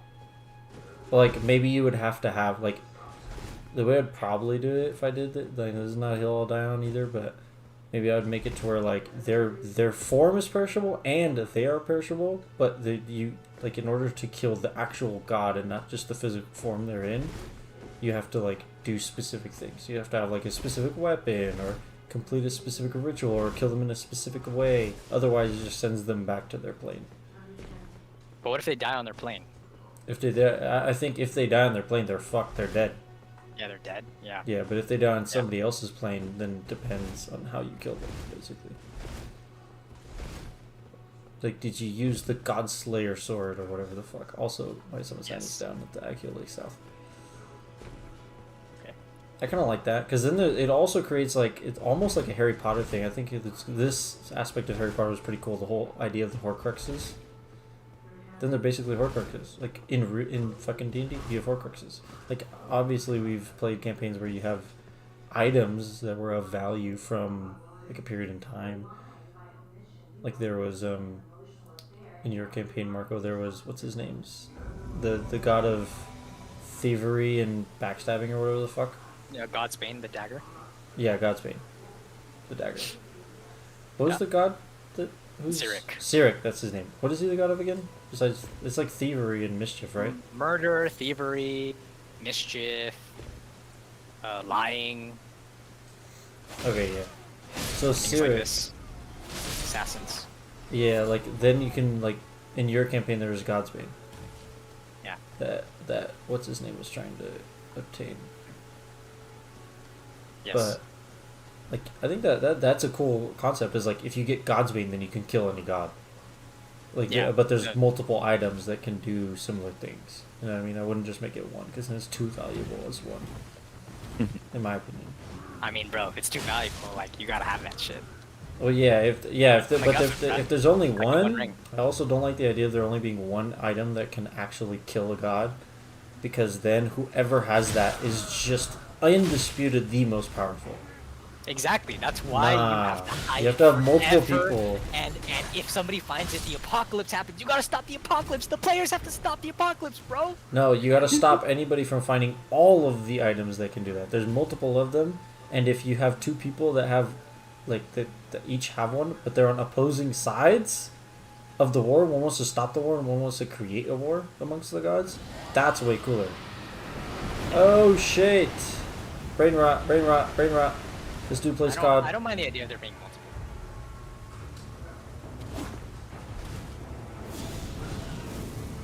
But if you're gonna make an item like that, you What have the to make fuck? it so that Fuck can you make and it your where stupid it's ass not like frenzy. You're actually a bitch. Bro, new game fucking plus how many, dude?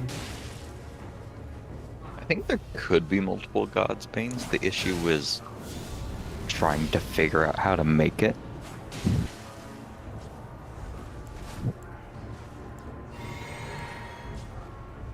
Oh, he took out his BS dagger.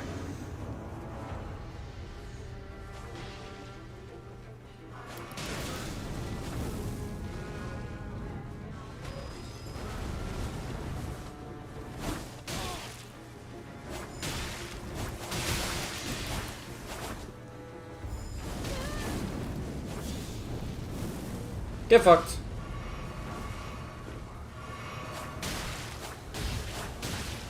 Sorry, me and Conklin are locking in. Go Who the fuck boy. is this? I have a knight trying to kill me. Okay, I fell asleep and he just instant killed me. Fucking Okay, knight, bro. Elden Ring in 2024, baby. Fuck this game. It sucks so bad. Anyway, back to having fun. If we weren't by the so egregiously underleveled in comparison with that guy, that wouldn't even be that bad. Like, I wouldn't even mind if he was just difficult, but the fact that he's, like, borderline impossible for us to defeat is what makes it so frustrating. Yeah, by the way, that's why I didn't summon you, like, immediately, is because I was enjoying the peace before I summoned you, and then we inevitably got invaded by fucking Noob Slayer 69. Wasn't that literally Which is his like- name? Yeah, that was his name. And then, Someone signs back down. okay. You're gonna get invaded by Noob Slayer Yeah, 79? exactly. It's like, I mean, like, it's actually, if we're gonna meander, like, okay, I hate to be like this. It's not you. It's But if not we're you, gonna it's me. meander, why would we, like, summon each other if we're just gonna get invaded by So we by- can meander together. Heil Hitler 420? Like, So we can meander together. alright, I'll summon you. And also, I don't like just I don't like the disparity in levels and power, but I still don't really even mind being invaded that bad. Yeah, okay, fine. I just need to get over it. I mean, like, oh no, I died. Like, why is us dying in that way any more frustrating than us dying to a boss? Because it's by Noob Slayer 69. But yeah, no, I understand what you're saying.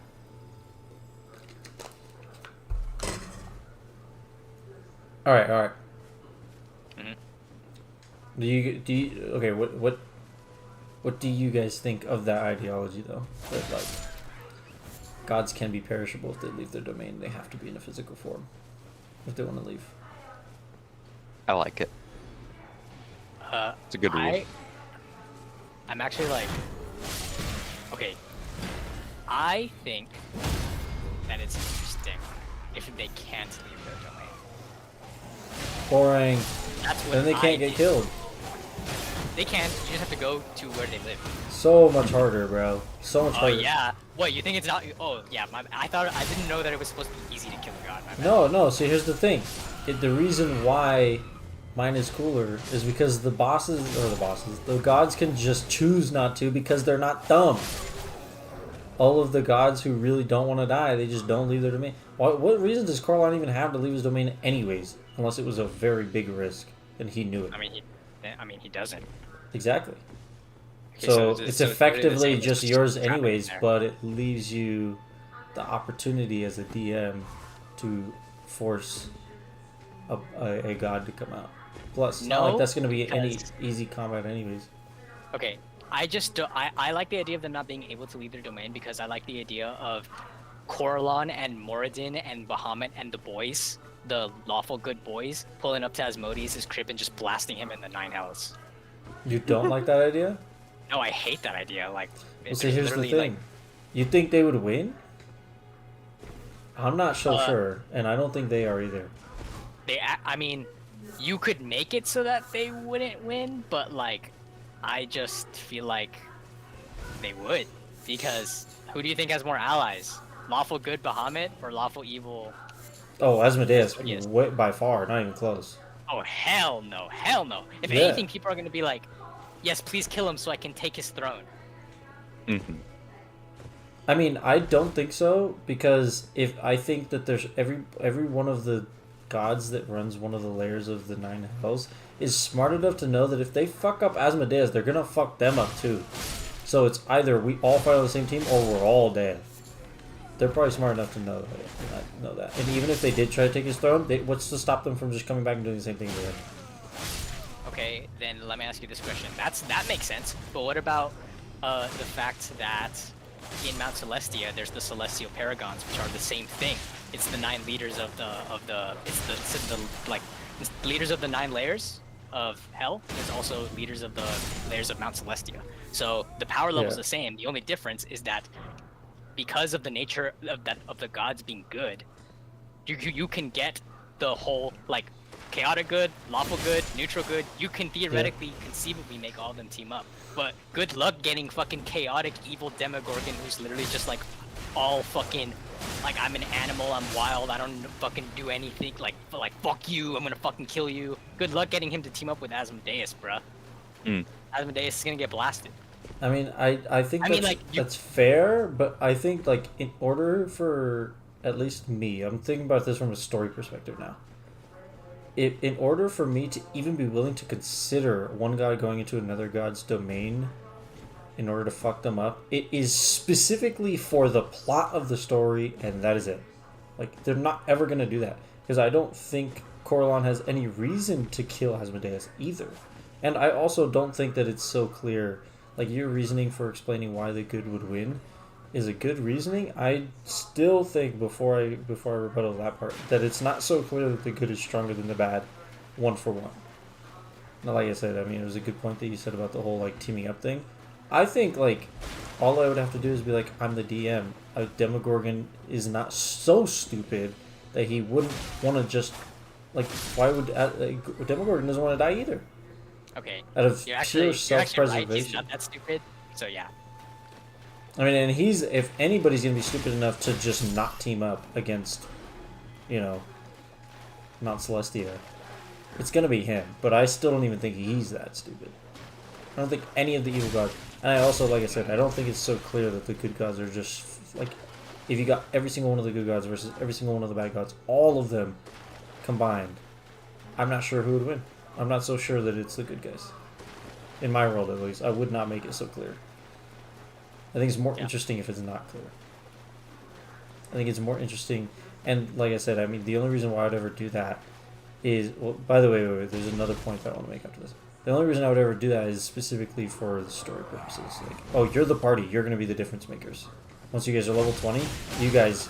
It's all up to you guys, whether you guys roll well and play well and blah, blah, blah, like every other combat. Except the stakes this time are, does good or evil win? Not do you guys get the gold or not. You know what I mean? So that'd be a really cool concept in my opinion. It's like you're fighting alongside gods and you're the one that gets to decide which side wins. And then also, there's one more point. There's one big reason why Corellon wouldn't gather an entire army of all the good gods and go attack Asmodeus. And here's why. Because if Corellon leaves his domain and goes to Asmodeus' domain, then Asmodeus is going to fuck him up. Because he can't die. Like, Corellon can die in Asmodeus' world. Wait, but Asmodeus I can't die in his own domain. I forgot that you were thinking that the gods, they cannot die if they're In their own domain. out of their domain. No, Wait, they can cannot only die if if they're out of their domain. I would make it to where, like, there's only one way where you can kill a god in their own domain. It would have to be, like... I would say, like, it has to be another god, but it would probably be, like, it has to be a god... Like, that would be one of the win conditions. There would be another. Like, oh, it has to be another god, and they have to be wielding a specific weapon that is made by a human, or something like that. Like, it has to be crafted by somebody that is not a god. like something like that. Because then they also would like have a bitch of a time attaining it. Because I want a god to have a bitch of a time killing another god in their own domain. So, I mean, that's just my thought. I think like even like if you got all of the good gods combined, the chances that they would beat just the hells in the hells, like that would be a tough fight. Just in the hells. You know, like that's how I personally would want to rule it because it makes it more interesting. Like if a god wants to kill another god, like you are going to be disadvantaged unless you guys specifically meet on level ground, like prime material plane. I only imagine the domains as like the place where they reside, and getting to other domains is difficult. I didn't see it as like a safe zone. Yeah, that's another thing too. Is like you probably can't just teleport.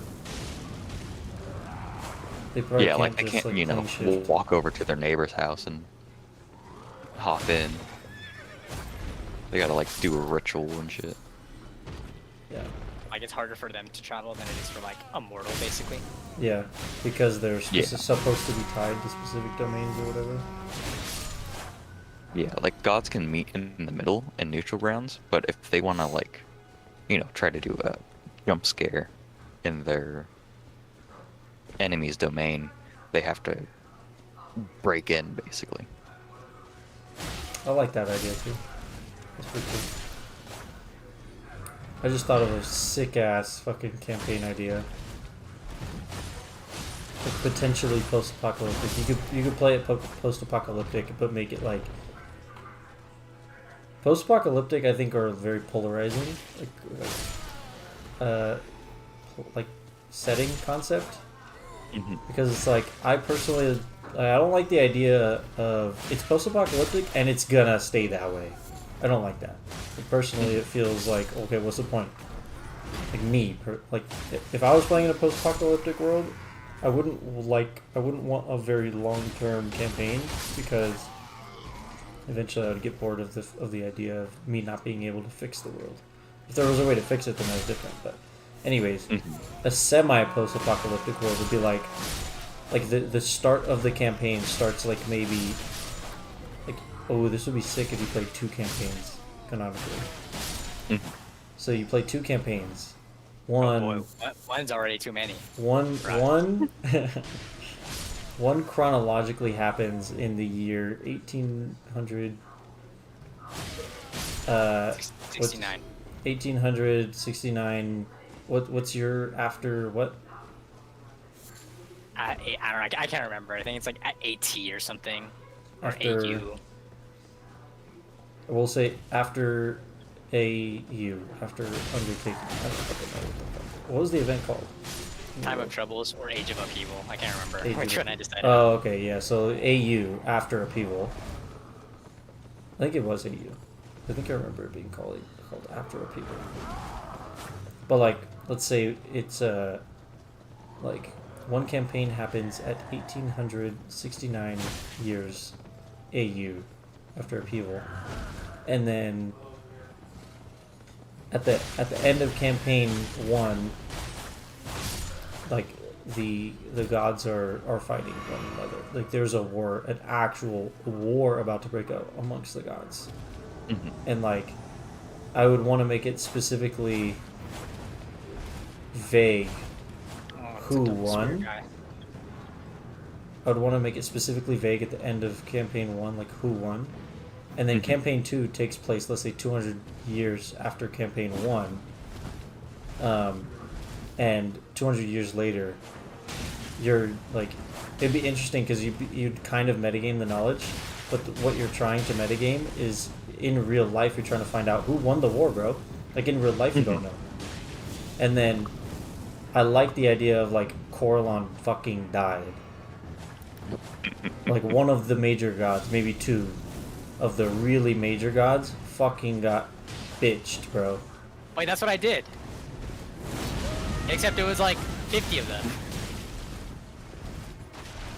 Well, yeah, but I like the idea of like only a couple and they're really major, and specifically good ones only.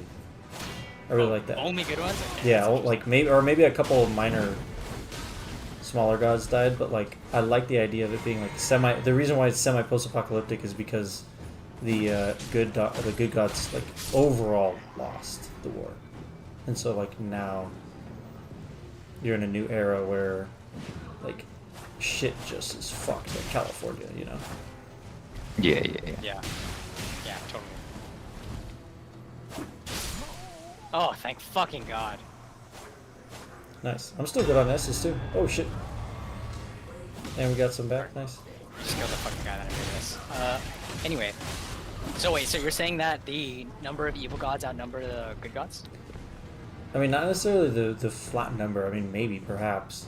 But, like, let's say I considered Cyric a minor god in my world, and during the war, you guys found out, like, halfway through or whatever, a bit through your peak, putting the pieces together, like, metagaming, putting the pieces together, of, like, oh shit, these gods died during the war. Like, Corellon died, he's, like, the biggest. Bahamut died, he's the biggest. And then, like, a couple of minor evil gods and maybe one semi-major like evil god died as well. I kind of like the idea of it. Like, that's a pretty cool setting premise in my opinion. This is kind of like, Yeah, that is pretty cool. it kind of sets the world up to be like Elden Ring or Dark Souls 2, which I didn't even mean to come up with that idea for that reason, but that would be pretty sick. Like in this, that's kind of what Elden Ring is. In fact, that is what Elden Ring is. Yeah, except Elden Ring is definitely You more gonna grab like... this? Yeah, I am. Elden Ring is definitely like... One of the things with Souls is that... Oh, I already grabbed it. Oh, nice. One of the things with Souls is that, like, it's in that direction to the extreme, where it's just literally like every god is evil, basically. Except maybe, like, one. Yeah. Like, there's literally one good one. Like, you know? And even then, it's, like, sometimes even ambiguous if they're good. So it's like, I've always... That's always... Okay, I'm just gonna be completely honest. It's always been iffy for me to do that, because I feel like if I were to do that, it would be like almost anti-religion, like IRL. What do you Like, mean? oh yeah, all the gods are evil, obviously. Like, Well, you you know what I just mean? wouldn't have to make them all evil. Like, I mean, there's that's kinda still what this good gods, game is. but the good gods are struggling. You know what I mean? At least in D&D, that's like, true. That's true. they're struggling because they lost their friend or whatever. You know, like maybe there's still a silent war going on. They're like in a temporary time Their of peace, friend but they moved know to they're losing. Colorado. Because like And I maybe like some gods switch sides. I like to think of in D&D of like the good versus evil gods being like an everlasting infinite war. And like they all want to win the war, but they also are so scared to like make any moves during the war because they don't want to lose. You know? Mhm. I think it'd be kind of Yeah. cool if it's like, oh, for the first time in literally like 300,000 years or something like that, for the first time in that period of time, one of the sides is actually winning, and it happens to be evil, and that's where the campaign starts. Campaign starts with, you know, that having just happened. Like, that's kind of cool. No, I huh? could definitely think that's an interesting concept. Yeah.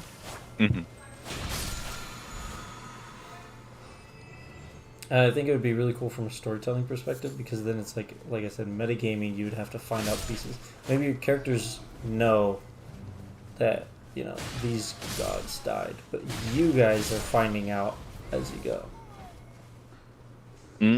So you guys, like, your characters already know, but you don't know every single detail that your characters know. So like, if you're role playing, you just happen to like, you're just talking to somebody at the bar, and they're like drinking their fucking life away, and you just happen to make a small talk, and you're like, yo, why are you so depressed? And the dude's like, yeah, my god got murdered 200 years ago, that's why. Hey, so And then you're gonna be like, whoa! Orlon died. Whoa, how haven't I heard of this? I mean, that is kind of like... I mean, I guess you'd have to... yeah, I mean, if you just make it so that it is possible that somebody hasn't heard of it, then... Yeah, but you know, Yeah, no. I mean, like your characters have heard of it, but you have, you know what I mean? Like you, Marco, don't know this. So My character knows, I know. no, your character does. You in real life don't, because you in real life played the first campaign with a separate set of characters, and then these new characters. Oh! I forgot that there's 2 of these. So Yeah. the setting's different. Yeah, so like the There's- idea behind the second campaign being a little extra cool is the fact that you guys already played the first campaign. And in the first campaign, you learned the setting, you learned the gods, you learned what's happening in the war, you learned a couple of the gods that might have already died. And then like at the very end of the campaign, I leave it off not having told you which side won, like what gods died. You know what I mean? And then Yeah. and then campaign 2, it's like, oh, Corlon died 1,200 years ago, and it's like you in real life find out, you know, oh shit, that's what happened at the end of campaign 1. Corlon fucking died. You know what I mean? That'd be sick. I mean, call me a hater, but isn't it kind of weird to have a situation where your characters know something but you don't? I mean, it's definitely weird, so it'd have to be done organically. But like, it technically happens every single campaign you play because like, you don't. I don't fucking know. Yeah, I mean, all that's of this definitely stuff. true.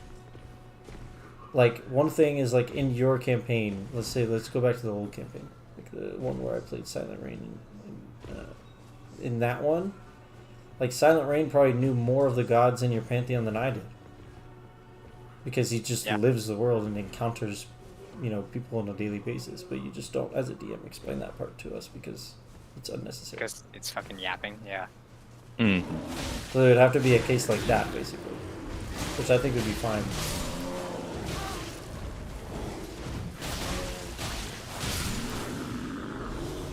Are you using Uchigata? Yeah. Oh. It's a lightning. Or blessed or whatever the fuck.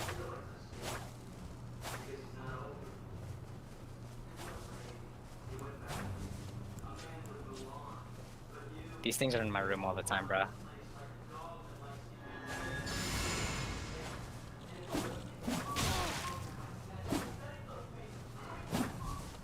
Alright, fuck this guy. The dragonflies are in your room all the time? Yeah, they're that size too.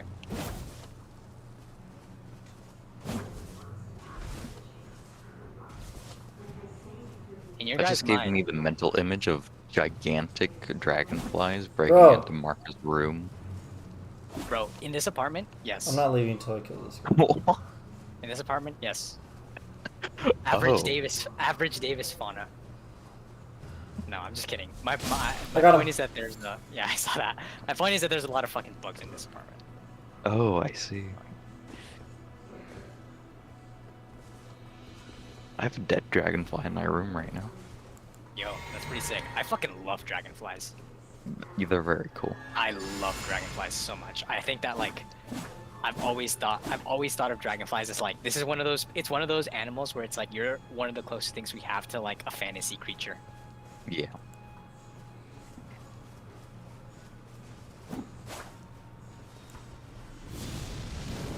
Jellyfish is up there too. I think shoebills.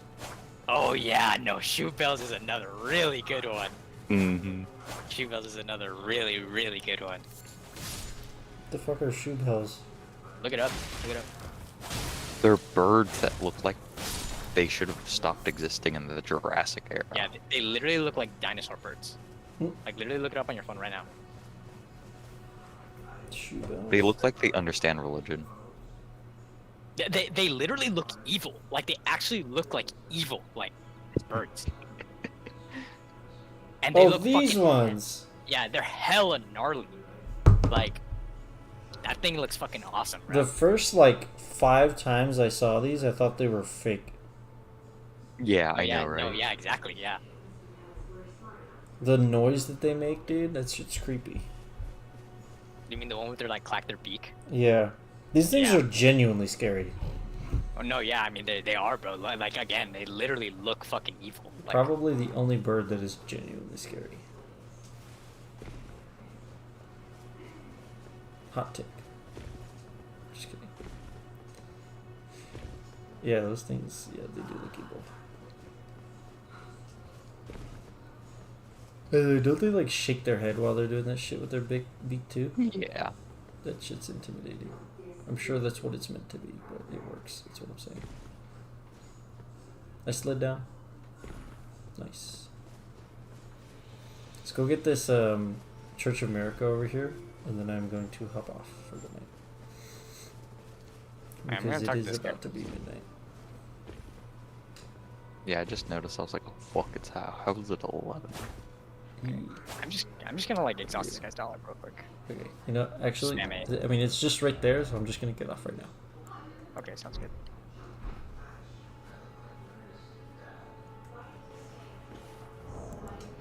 How do I send myself home? Oh, your server. Yeah, interserver. It's just a torturing device. It's meant for separating fingers off of someone's body.